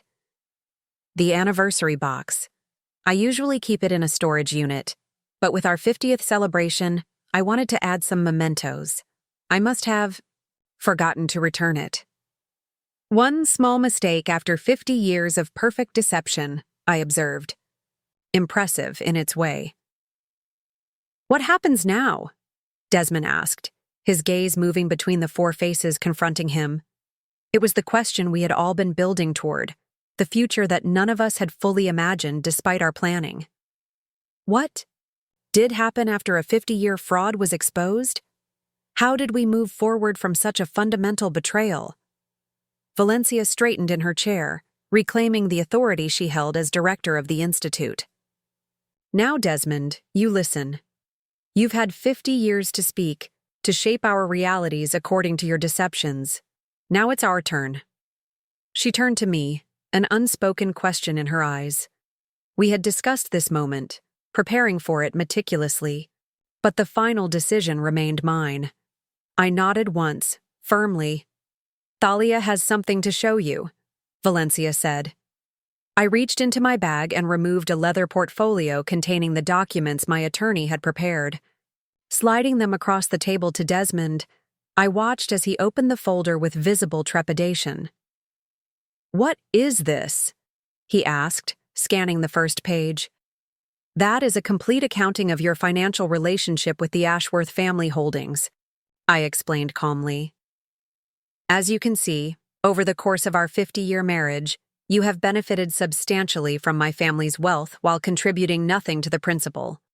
The house in Cascadia Bay, the investment accounts, the art collection, all of these assets remain solely in my name, protected by the prenuptial agreement you signed in 1975. Desmond nodded slowly, unsurprised. "I never disputed this. The Ashworth fortune was always yours, Thalia. I never claimed otherwise." "No, but you used it," I replied. "You leveraged my wealth to create a life of comfort and prestige. You used it to fund your consulting business, which in turn allowed you to support your second family. You enjoyed the connections, the opportunities, the freedom that came with being married to an Ashworth."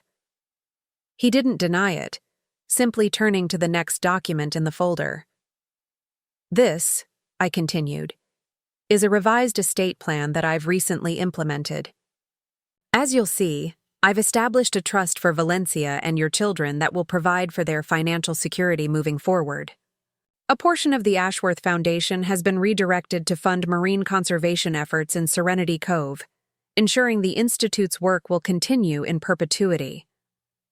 Desmond looked up sharply, genuine shock registering on his face for the first time. "You're giving money to Valencia and the children? Why would you do that?" "Because they are innocent victims of your deception, just as I am," I said simply. "And because I have the means to ensure they don't suffer financially from the collapse of this house of cards you've built." Valencia's expression remained carefully neutral, but I caught the slight relaxation of her shoulders. Relief, perhaps, that this aspect of our plan was proceeding as discussed. "That's remarkably generous," Desmond said cautiously, as if suspecting a trap. "It's not generosity, it's justice," I corrected him. "For 50 years, you've diverted resources from one family to another. I'm simply legitimizing what you've done in the shadows." Desmond continued reading, his expression growing increasingly troubled as he turned to the final document. "Divorce papers," he said flatly. "Already prepared." "Already filed," I corrected. "My attorney submitted them yesterday. Given the circumstances, I don't anticipate any challenges from the court." Eliza leaned forward. "What about our parents' marriage?" she asked, looking between Valencia and Desmond. "Legally speaking, I mean." Valencia answered before Desmond could respond. "As Thalia mentioned earlier, my marriage to your father was never legally valid since he was already married. In the eyes of the law, you and Julian were born out of wedlock." Julian made a sound of distress, but Valencia continued steadily. "However, Thalia's attorneys have included provisions that protect your legal rights as Desmond's acknowledged children.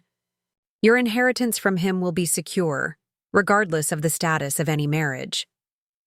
"This seems very thoroughly considered," Desmond observed, closing the folder slowly. "How long have you been planning this?"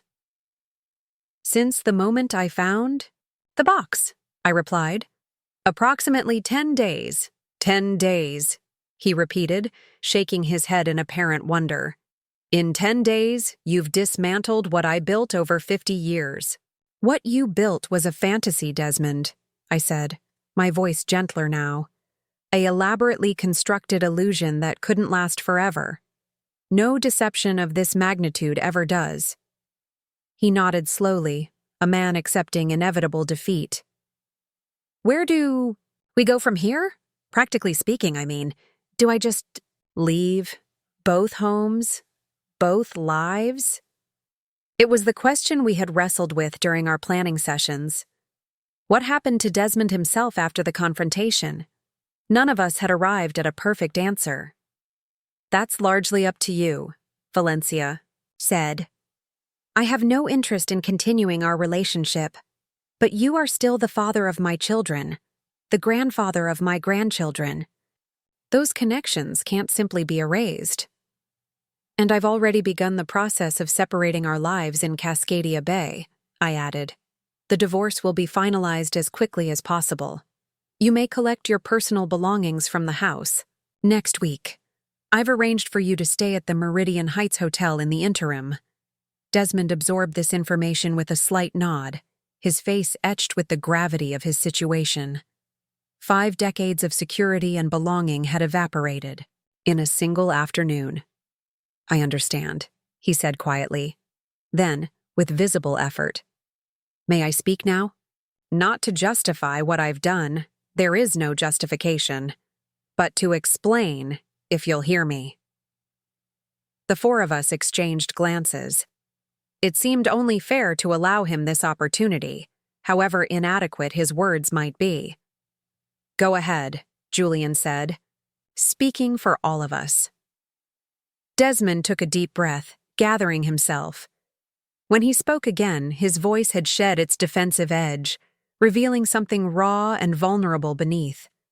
I've spent 50 years constructing elaborate lies, so perhaps it's fitting that I end with absolute truth.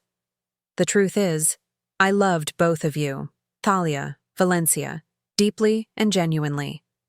Not equally, perhaps, not identically, but authentically. Each of you brought something essential into my life that I couldn't imagine living without. He turned to me. Thalia, with you, I found intellectual partnership, cultural richness, the freedom to pursue my ambitions without constraint. Our conversations about art, literature, science, they shaped my thinking, expanded my worldview. The life we built together was elegant, meaningful. Then to Valencia. With you, I found rootedness, purpose, family connection. The work we did here at the Institute gave my research real-world impact. The children we raised together, he glanced at Julian and Eliza, became my greatest pride, my legacy in flesh and blood. He spread his hands in a gesture of futility. I couldn't choose between these lives because both felt necessary to my completeness as a human being. So I convinced myself that maintaining both was the kindest option, that breaking either woman's heart would be crueler than living a divided existence. But in the end, you've broken both our hearts anyway, Valencia observed quietly. Yes, Desmond acknowledged, his voice thick with emotion, and damaged my children's trust, and compromised my own integrity beyond repair, the very outcome I was trying to prevent. He looked at each of us in turn, his amber eyes bright with unshed tears. I won't ask for forgiveness. What I've done is unforgivable. But I do ask that you believe this much. Whatever calculations went into maintaining these separate lives, they began and ended with love. Misguided, selfish love, perhaps, but love nonetheless. A heavy silence followed his words. Outside the windows, the light had shifted, shadows lengthening as evening approached. In the harbor beyond, fishing boats returned from their day at sea, navigation lights blinking on against the darkening sky. I believe you, I said finally, surprising myself with the admission. I believe you loved us both, in your way. I even believe you thought you were sparing us pain. But love without honesty isn't love at all, Desmond. It's just another form of control. Julian stood abruptly, pushing back his chair with more force than necessary. I need air, he announced, moving toward the door without waiting for a response. Eliza hesitated, then followed her brother, pausing briefly beside Desmond's chair. She placed a hand on his shoulder, not in forgiveness exactly, but in acknowledgement of the complex bonds that remained despite his betrayal. "We'll talk more later, Dad," she said quietly before exiting the room. With the children gone, an intimate triangle remained: husband, wife, and wife, bound together by 50 years of shared and separate histories. "What will you do now?" Valencia asked Desmond, her tone more clinical than concerned. "Where will you go?" He ran a hand through his silver hair, a gesture so familiar it made my heart ache despite everything. "I haven't thought that far ahead. Find an apartment, I suppose. Try to salvage whatever professional relationships survive this revelation." "Your research is valuable," Valencia acknowledged. "The Institute would continue collaborating with you in a strictly professional capacity, if that's something you want." Desmond nodded gratefully. "I'd like that. And Thalia." He turned to me. "The nautical map collection. It's as much yours as mine. I wouldn't presume to claim any of it." "Take the ones that matter most to you," I replied. "Some memories are worth preserving, even if the context has changed." A strange calm had settled over me. Not forgiveness, not even acceptance exactly, but a kind of clarity that transcended the initial shock and betrayal. Sitting here with the two people who had been most intimately connected to Desmond's deception, I felt an odd kinship, a shared understanding that went beyond words. "I should check on Julian and Eliza," Valencia said, rising from her chair. "Desmond, we'll finish this conversation another time. For now, I think it's best if you find other accommodations." He nodded, accepting this dismissal without protest. "Of course. I'll get a room at the Harbor Inn." Valencia left the conference room, leaving Desmond and me alone for the first time since the revelation. 50 years of marriage distilled into this surreal moment. Two strangers intimately familiar with each other, separated by an unbridgeable gulf of deception. "I am sorry, Thalia," he said softly. "For whatever that's worth." "It's worth something," I acknowledged. "Though not enough to change what happens next." "No," he agreed. "Nothing could change that now." He hesitated, then asked, "Will you be returning to Cascadia Bay immediately?" I shook my head. "I'm staying a few days. There are details to finalize with Valencia and her children. And besides," I added with a small, sad smile, "I find I like Serenity Cove. There's an authenticity here that appeals to me." "I've always thought so," Desmond said. "From the first time I visited, it reminded me of the coastal town where my grandmother lived. Simpler, more connected to the rhythms of the natural world. These moments of ordinary conversation felt bizarre against the backdrop of our shattered marriage, yet somehow necessary, a bridge between what had been and what would come next." "I should go," Desmond said finally, rising from his chair. "Unless there's anything else we need to discuss now." I considered the question seriously. Was there anything else to say after 50 years of marriage dissolved in a single afternoon? Any final words that could possibly encapsulate such a monumental ending? "Just one thing," I said, meeting his gaze directly. "Was any of it real? Us, I mean. The life we built together." Desmond held my gaze, his expression more open, more vulnerable than I had seen it in years, perhaps ever. "All of it was real, Thalia. The love, the partnership, the shared joy in discovery. The only fiction was its exclusivity." I nodded, accepting this partial truth as the most complete one I was likely to receive. "Goodbye, Desmond." "Goodbye, Thalia," he replied softly. "Thank you for 50 extraordinary years." Then he was gone, the door closing quietly behind him, leaving me alone in the conference room with the weight of half a century settling around me like dust after an implosion. I remained seated, watching through the windows as dusk descended, over Serenity Cove. Lights blinked on along the harbor, fishing boats secured for the night, the rhythms of the small coastal town continuing undisturbed by the personal earthquake that had just occurred within these walls. My phone chimed with a text from Valencia. "Julian and Eliza are with me at home.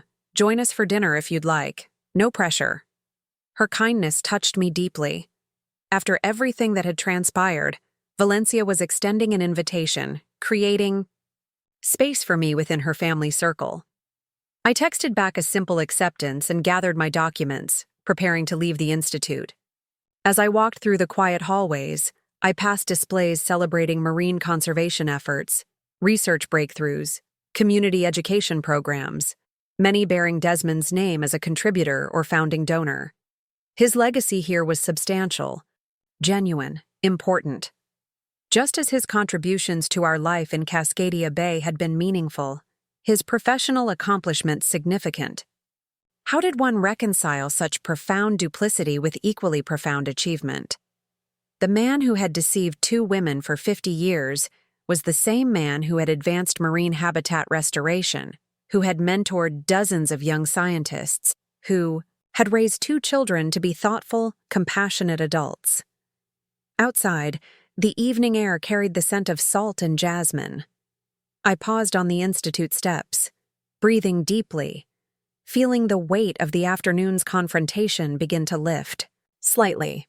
The path ahead was uncertain: divorce proceedings, financial disentanglements, explanations to friends and colleagues in Cascadia Bay. But beneath the logistical complexities lay a simpler truth. I was free. Free from deception, free from the subtle disconnection that had shadowed even our happiest moments, free to reimagine my remaining years without the constraints of a marriage built partly on lies. As I walked toward Valencia's cedar-shingled house, where lights glowed warmly, in the gathering darkness, I found myself contemplating not what I had lost but what might still be discovered. At 73, I had lived more life than remained ahead of me, certainly.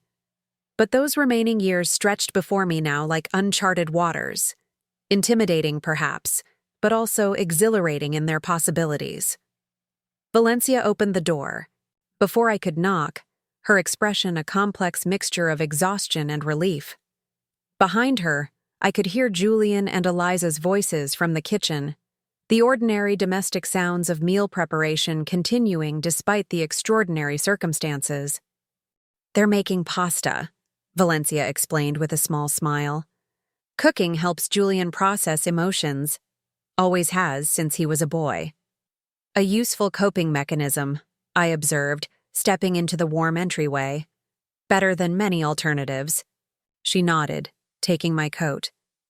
"How did the rest of your conversation with Desmond go?" "Quietly," I replied. "Anticlimactically, given the circumstances. 50 years ended with a simple goodbye." "Endings are rarely as dramatic as beginnings," Valencia said, leading me toward the kitchen, "or as dramatic as we imagine they should be." The kitchen was fragrant with garlic and herbs, steam rising from a pot of boiling water on the stove. Julian stood at the counter, chopping vegetables with precise, controlled movements. Eliza sat at the kitchen island, a glass of wine in hand, her expression distant, thoughtful. They both looked up as we entered, their faces registering a complex mixture of emotions at my arrival. I was, after all, a living reminder of their father's deception, a disruption to their understanding of their family history. "I hope it's okay that I'm here," I said, suddenly uncertain of my welcome despite Valencia's invitation. "Of course," Julian replied with unexpected warmth. "We're making enough pasta to feed a small fishing fleet. Mom said you might join us." "Besides," Eliza added, raising her wine glass slightly, "if anyone deserves a drink tonight, it's the 3 of us." Valencia moved to the refrigerator, retrieving a bottle of white wine. "4 glasses coming up, and then perhaps we can talk about something, anything, other than Desmond Merrick for a few hours." "Gladly," I agreed, accepting the glass she offered. "Tell me about your research instead. The kelp forest restoration project sounds fascinating." As Julian and Eliza exchanged glances, A subtle tension eased from the room. For the next several hours, conversation flowed around topics safely distant from the afternoon's confrontation. Marine biology, Julian's architectural practice in Portland, Eliza's children and their various activities, my wellness center in Cascadia Bay. By the time we finished a simple but delicious meal of pasta with fresh vegetables and local seafood, a tentative comfort had established itself among us. Not friendship exactly, not yet, but a shared understanding, a mutual respect born of common experience. "What happens tomorrow?" Eliza asked as we cleared the dishes, broaching the subject we had carefully avoided all evening. Valencia and I exchanged glances. We had discussed this question extensively during our planning, but had reached no definitive conclusion. "Tomorrow we begin the process of moving forward," Valencia said finally. "I have the institute to run. You both have your own lives and families to return to. Thalia has arrangements to make in Cascadia Bay." "And Dad?" Julian asked quietly. "Your father will find his own way," I replied. "He's resourceful, resilient. He created 2 complete lives. I'm confident he can create a new one for himself now." Eliza looked troubled. "Should we just cut him off completely? After everything?" "That's entirely your decision," Valencia said firmly. "Your relationship with your father exists independently of his deception, at least in part. You can maintain those bonds in whatever way feels right to you." "What about you, Thalia?" Julian asked. "After 50 years, can you just walk away completely?" The question deserved careful consideration. Could I simply excise Desmond from my life after half a century of shared experiences, shared dreams, shared history? "I don't know," I admitted honestly. "The divorce will proceed. That much is certain. Beyond that legal separation, time will tell. 50 years creates connections that can't be severed cleanly, even after a betrayal of this magnitude." Valencia nodded, understanding evident in her expression. "Endings are rarely absolute, even when we think they should be." As the evening wound down, I prepared to return to my hotel. Julian and Eliza embraced their mother warmly, then surprised me by offering equally sincere embraces. "Thank you," Julian said quietly as he walked me to the door, "for your generosity toward our family. You could have approached this very differently." "Punishing innocent parties for Desmond's deception would only compound the damage," I replied. "Besides, I've lived long enough to know that vengeance provides little lasting satisfaction." He smiled slightly. "Wisdom comes with age, I suppose." "Sometimes," I agreed. "Though clearly not always, given your father's spectacular lack of judgment at 73. Julian's unexpected laugh lightened the moment. "Fair point. Perhaps wisdom is optional after all." I stepped out into the night, the cool sea breeze carrying the scent of salt and distant rain. Stars glittered above Serenity Cove, the same constellations that shone over Cascadia Bay, connecting these 2 places that had existed in parallel in Desmond's divided life. As I walked back to my hotel, I found myself contemplating the strange new connections that had emerged from the ruins of deception. My unlikely bond with Valencia, the tentative respect from Julian and Eliza, the possibility of maintaining ties to this place that had been Desmond's secret sanctuary for so long. Perhaps that was the unexpected gift hidden within this painful revelation. New relationships, new understandings, new possibilities that would never have emerged had the deception remained intact. In my hotel room, I found a single envelope that had been slipped under the door. Inside was a handwritten note in Desmond's distinctive script. "Thalia, words are inadequate to the moment, but I offer them nonetheless. For 50 years, you have been the brightest star in my constellation, my intellectual equal, my emotional anchor, my most cherished companion. That I failed to honor our marriage with the exclusivity it deserved reflects my own profound weakness. not any deficiency in you or in our life together. The trust fund you've established for Valencia and our children demonstrates a generosity of spirit that I've always admired in you but have failed to emulate in my own life. Thank you for extending compassion where judgment alone would be justified. I've checked into a small inn at the edge of town and will remain here for several days should you wish to speak again. If not, I understand completely and will respect your decision. Whatever comes next, please know that loving you has been one of the great privileges of my life, however imperfectly I expressed that love. Desmond. I placed the letter on the bedside table, emotions too complex to name washing through me. Not forgiveness. That seemed impossible given the magnitude of the deception. But perhaps the beginning of understanding, the first tentative steps toward a perspective that might eventually allow me to integrate this revelation into the narrative of my life. Outside my window, the lights of Serenity Cove twinkled against the darkness, fishing boats bobbing gently at their moorings, the rhythmic flash of the distant lighthouse marking safe passage through uncertain waters. Tomorrow would bring decisions, conversations, arrangements. The practical business of unraveling a 50-year marriage while preserving dignity and purpose. But tonight, in this quiet moment between what had been and what would be, I allowed myself to simply breathe, to acknowledge both the pain of betrayal and the unexpected freedom it had brought. Freedom to redefine myself not as Desmond Merrick's wife, not as an Ashworth heiress, but simply as Thalia, a woman of 73, with chapters yet to write in her own story. 3 months passed like the turning of seasons, gradually at first, then suddenly complete. Spring shifted to summer in Serenity Cove, bringing longer days and warmer waters. The tourist season arrived in full force, filling the small coastal town with visitors eager to experience its authentic charm. Through it all, life reorganized itself around the new reality that had emerged from Desmond's revelation. I had returned to Cascadia Bay 1 week after the confrontation, spending just enough time in Serenity Cove to finalize arrangements with Valencia and her children. The divorce proceedings moved forward with surprising efficiency. Desmond raised no objections to any terms, signing papers promptly, attending required meetings with appropriate solemnity.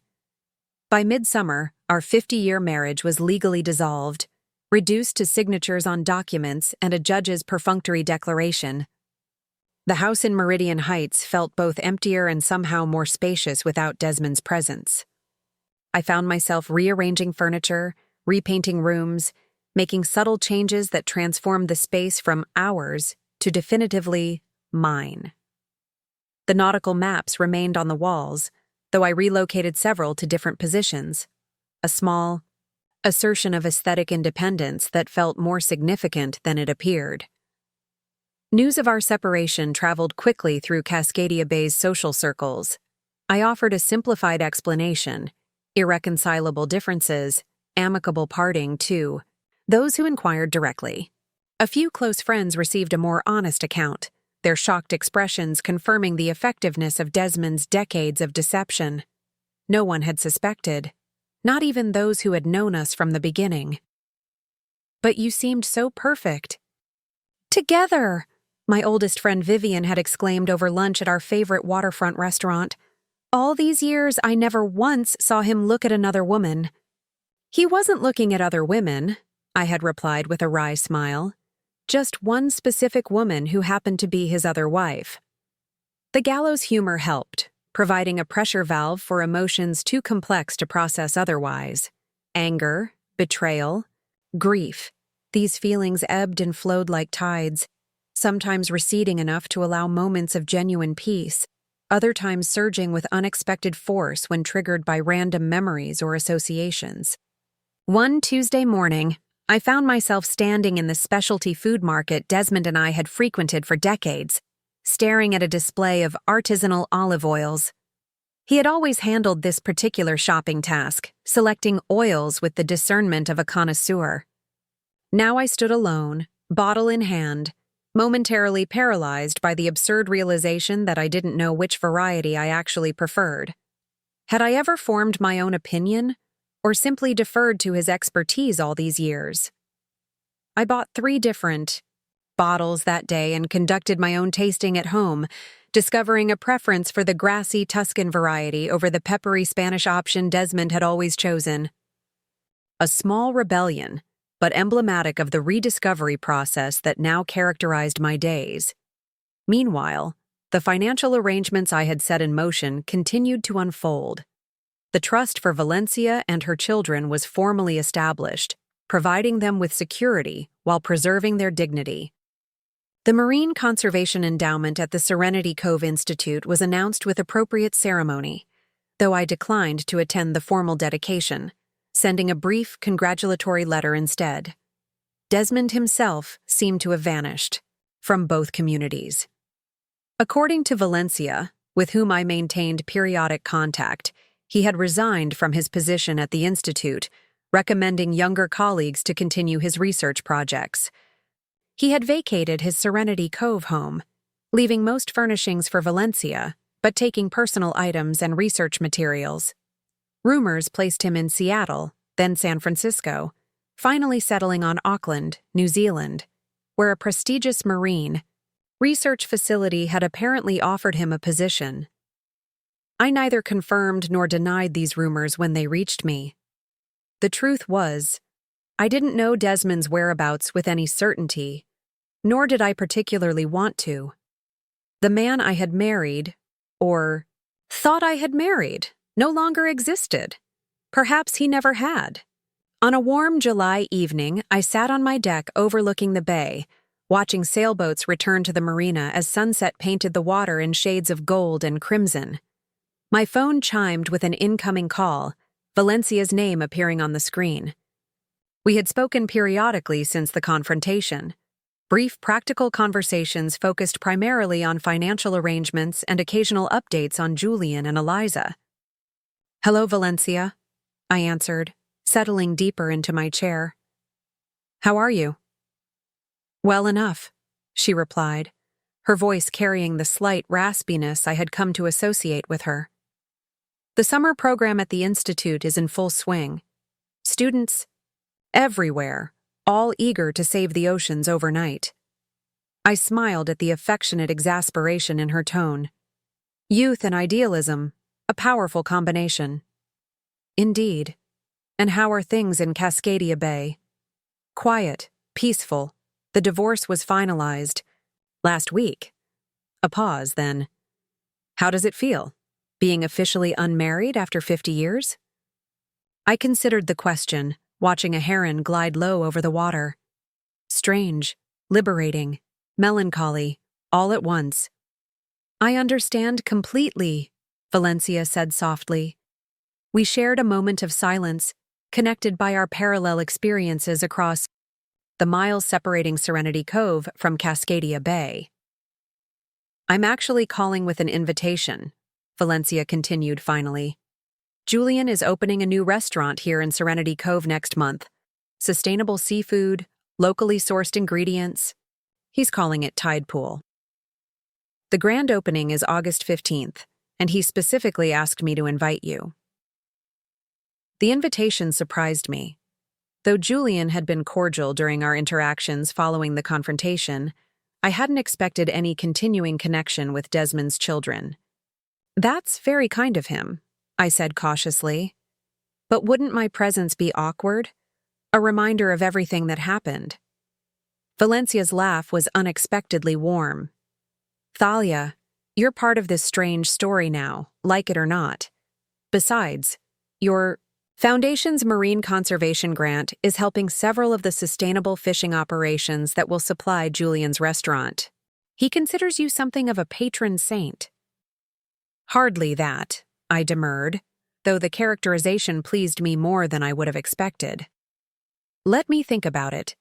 It's a busy time at the wellness center and—" "You're the owner, Valencia," interrupted gently.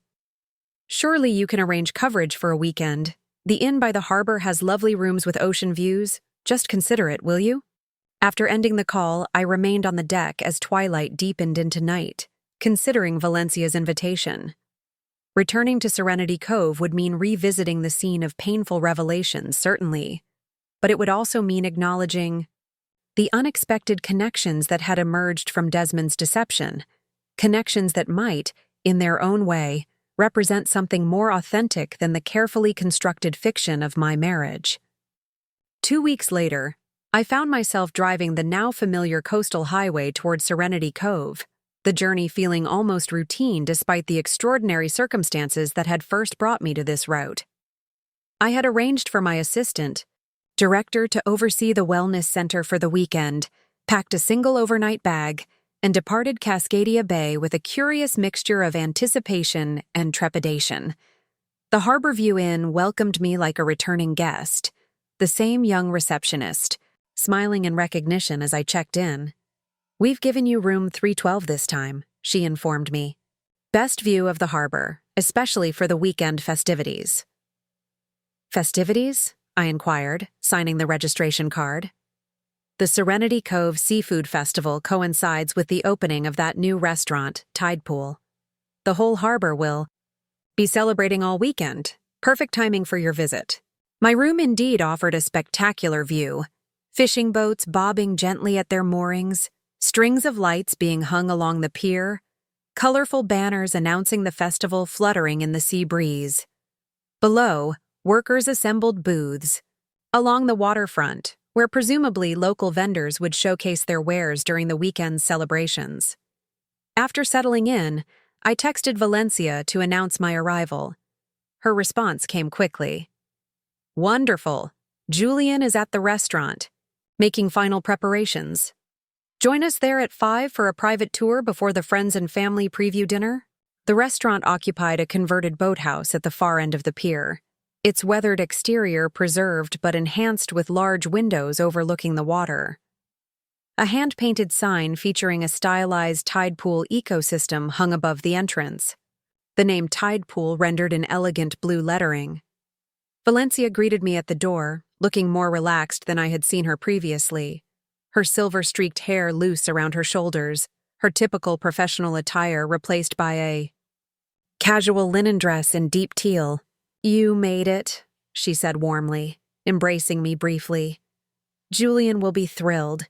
He's in the kitchen having a last-minute crisis over the sourdough bread, but he'll emerge eventually."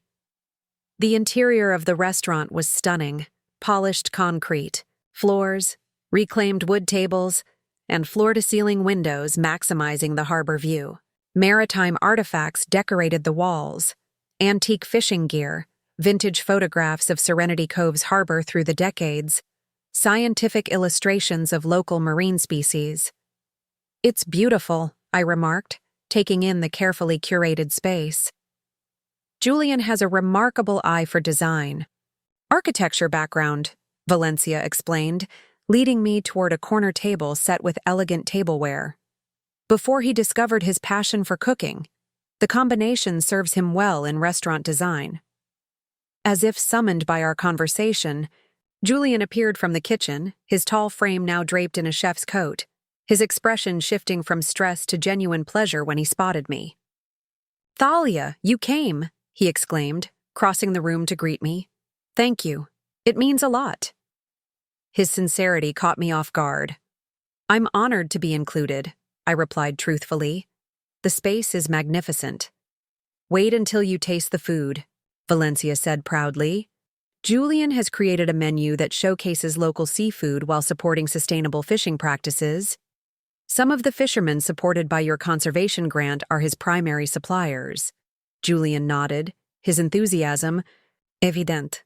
"The Foundation's work is making a real difference for small-scale fishing operations here. We're featuring their stories on our menu, connecting diners directly to the source of their food." As Julian launched into a detailed explanation of his culinary philosophy, I found myself observing the easy rapport between mother and son, the evident pride Valencia took in Julian's accomplishments, the natural way they occupied this space together. For a disorienting moment, I tried to picture Desmond here, the father celebrating his son's achievement, the husband supporting his wife's pride. The image wouldn't form properly, as if Desmond himself was becoming increasingly difficult to visualize in any concrete way. "Would you like to see the kitchen?" Julian was asking, recalling me to the present moment. "I'd love to," I replied, following him through swinging doors into a gleaming space of stainless steel and white tile. Young chefs moved with practiced efficiency between stations, preparing for the evening service. "Everyone, attention please," Julian called, and the kitchen stilled. "This is Thalia Ashworth, director of the Ashworth Foundation, whose marine conservation grant is supporting many of our suppliers. She's our guest of honor tonight." Nods of acknowledgement, a few smiles, then the staff returned to their preparations with renewed focus. Julian showed me around the kitchen with obvious pride, explaining specialized equipment, introducing key staff members, detailing the locally sourced ingredients arranged in meticulous mise en place. "Your father would be proud," I said without thinking, then immediately regretted the words. Mentioning Desmond seemed a breach of unspoken protocol, a disruption of the careful peace we had established. Julian's hands stilled momentarily over a tray of herbs, but his expression remained composed. "Perhaps," he said thoughtfully. "Though in truth, I'm not sure he would fully understand what we're trying to accomplish here." "How so?" "Dad always appreciated excellence, certainly. Fine dining, beautiful objects, intellectual achievement. These things mattered to him deeply. But this," he gestured around the kitchen, "is about connection more than perfection. Connecting diners to the ecosystem that supports them. Connecting fishermen to the people who value their work." He smiled slightly. "Dad was always more interested in creating impressive facades than revealing underlying connections." The insight struck me with unexpected force. Julian had articulated something fundamental about Desmond that I had sensed, but never fully formulated during our 50 years together. His preference for seamless surfaces over honest depths, for impressive presentation over authentic revelation. "You're right," I said quietly. He would have admired the accomplishment, but perhaps missed the meaning. Julian nodded, seeming pleased by this moment of shared understanding. We returned to the dining room, where Valencia was chatting with a young woman I recognized after a moment as Eliza.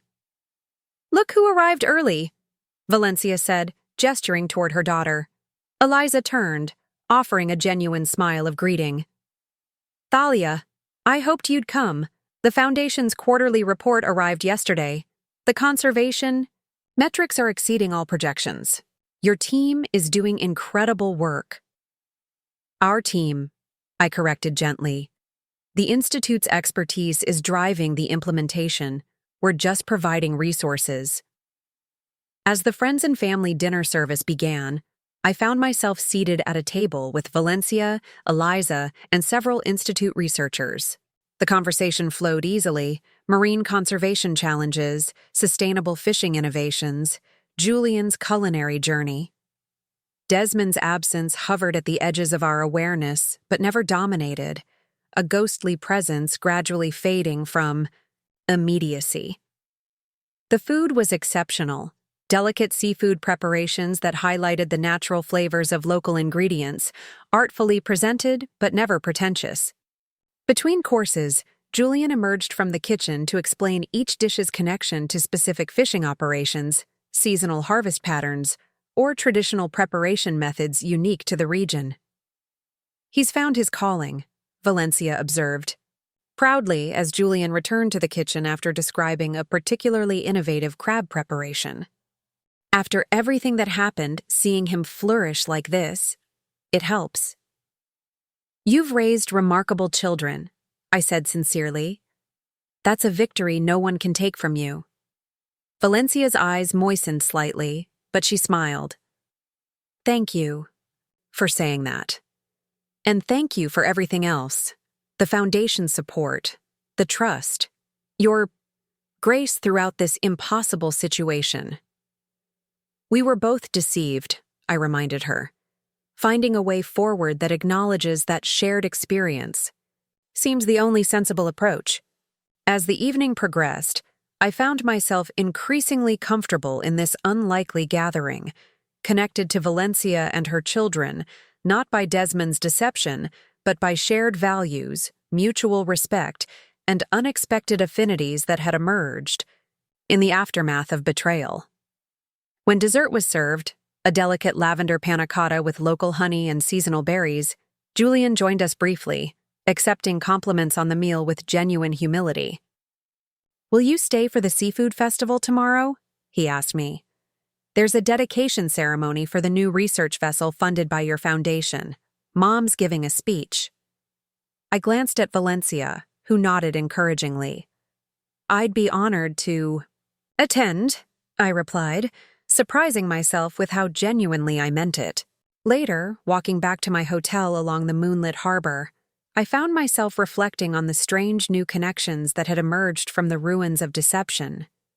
In losing a husband, I had gained. What, exactly? Not a replacement family, certainly, but perhaps a kind of extended community, linked by shared purpose rather than conventional bonds. The next morning dawned clear and bright, perfect weather for the seafood festival that soon filled the harbor area with visitors, vendors, and musicians. I wandered among the booths, sampling local specialties, watching cooking demonstrations, observing families enjoying the celebration together. At the appointed time, I made my way to the main dock where a sleek research vessel adorned with ceremonial bunting awaited its official dedication. A modest crowd had gathered, institute, staff, local officials, community members interested in marine conservation. Valencia stood near the boarding ramp, elegant in a professional navy suit, reviewing note cards. She spotted me in the crowd and waved me forward. "Perfect timing. They're about to begin." A local official made introductory remarks, followed by the Institute's board chair explaining the vessel's research capabilities and planned expeditions. Then, Valencia stepped to the microphone. "This vessel represents more than advanced technology and research potential," she began, her voice clear and authoritative. "It represents our community's commitment to understanding and protecting the marine ecosystems that sustain us all." As she continued, outlining the specific conservation projects the vessel would support, I found myself struck by her poise, her evident expertise, her natural leadership. This was a woman who had built something meaningful and enduring, who had raised children to value authenticity and purpose, who had created a life of significance despite, or perhaps because of, the challenges she had faced. "We are deeply grateful to the Ashworth Foundation for making this possible," Valencia was saying, gesturing in my direction. "Their commitment to marine conservation and sustainable fishing practices aligns perfectly with our mission here at the Institute." The crowd applauded, a few heads turning toward me with curious expressions. I nodded acknowledgement but remained comfortably anonymous among the festival attendees, content to witness this moment without becoming its focus. After the ceremony, as the crowd dispersed to continue enjoying the festival, Valencia approached. "Me? Would you like to see the vessel up close? We could have a private tour." We boarded together, a crew member guiding us through the compact but state-of-the-art research facilities, water sampling equipment, sonar systems, laboratory spaces designed for marine biological studies. Valencia asked knowledgeable questions, clearly familiar with the technical specifications despite her administrative rather than research role. Standing on the deck afterward, watching festival goers along the harbor front, Valencia turned to me with an unexpectedly direct question. "Have you heard from him?" No need to specify who him was. "No," I replied. "Not since before the divorce was finalized. You?" She shook her head. "Julian received a letter last month. Congratulations on the restaurant, reminiscences about cooking together when Julian was young. Superficial, really, no mention of everything else." I nodded, unsurprised. Compartmentalization was always his specialty. "Do you miss him?" she asked, her tone genuinely curious rather than confrontational. The question deserved honest consideration. "I miss aspects of our life together, I said finally. The routine, companionship, the shared references, certain traditions we maintained. But the person I miss never actually existed. Not completely. He was always partial, divided. I turned to her. And you? A wistful smile crossed her face. Similarly, complicated. The father of my children, the companion of 4 decades. Yes, I miss that person. But knowing what I know now? She shrugged eloquently. It changes everything in retrospect. We stood in companionable silence, watching seagulls wheel above the festival crowds, the afternoon sun glinting off the harbor waters. What comes next for you? Valencia asked eventually. Will you stay in Cascadia Bay? I had been considering this question myself in recent weeks. For now, yes. The wellness center needs my attention, and there's comfortable familiarity in the routine. But I've been thinking about traveling more extensively, not the carefully planned luxury trips Desmond and I took, but something more spontaneous, more personally challenging. Solo adventure at 73, Valencia observed with approval. I like it. What about you? Any plans beyond the Institute? She gestured toward the vibrant festival below us. This community has been my anchor for 45 years. My work, my children, my identity are all rooted here. I can't imagine being anywhere else. She smiled suddenly. Though I might take more personal time for painting.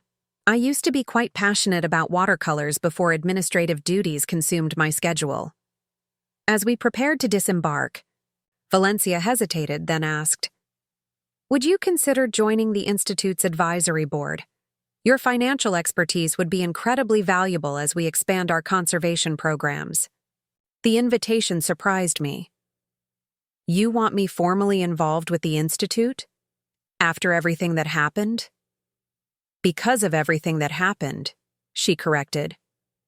You've demonstrated remarkable judgment, compassion, and strategic thinking throughout this impossible situation. Those are exactly the qualities we need. I found myself genuinely touched by her confidence. I'd be honored to consider it. Send me the details and we can discuss further. That evening, after a final dinner at Tidepool where Julian insisted on serving a special tasting menu at the chef's table, I prepared for my return to Cascadia Bay the following morning. Packing my overnight bag, I reflected on the unexpected evolution of my relationship with Serenity Cove, with Valencia and her children, with the marine conservation work that now connected us. From the ashes of a 50-year deception, something new had emerged. Not a replacement for what was lost, but an unexpected connection that honored truth rather than illusion. There was a certain poetic justice in that transformation, a redemptive quality that had been entirely unpredictable. When I first discovered Desmond's wooden box 3 months earlier, standing at my hotel window, watching moonlight shimmer on the harbor waters, I felt a peace I hadn't experienced since before the revelation. Not because the betrayal had been erased or minimized, but because I had found a way forward that affirmed my own values rather than merely reacting to Desmond's deception. The fortune he had enjoyed access to for 5 decades, my family's wealth that had facilitated his double life, had now been redirected toward purposes I genuinely believed in, supporting communities and conservation efforts that would outlast all of us. The money that had once enabled deception now fostered connection, transparency, authentic relationship with the natural world. As for Desmond himself, wherever he had landed in his post-revelation life, I wished him neither particular harm nor specific happiness. He would continue as he always had, compartmentalizing experiences, presenting whatever face seemed most advantageous in any given context, perhaps eventually convincing himself of whatever narrative best preserved his self-image. But I had chosen a different path, one of integration rather than division, of honesty rather than performance, of genuine connection rather than impressive facade. At 73, after 50 years living someone else's carefully constructed fiction, I had finally claimed the authorship of my own story. Up next, you've got 2 more standout stories right on your screen. If this one hit the mark, you won't want to pass these up. Just click and check them out.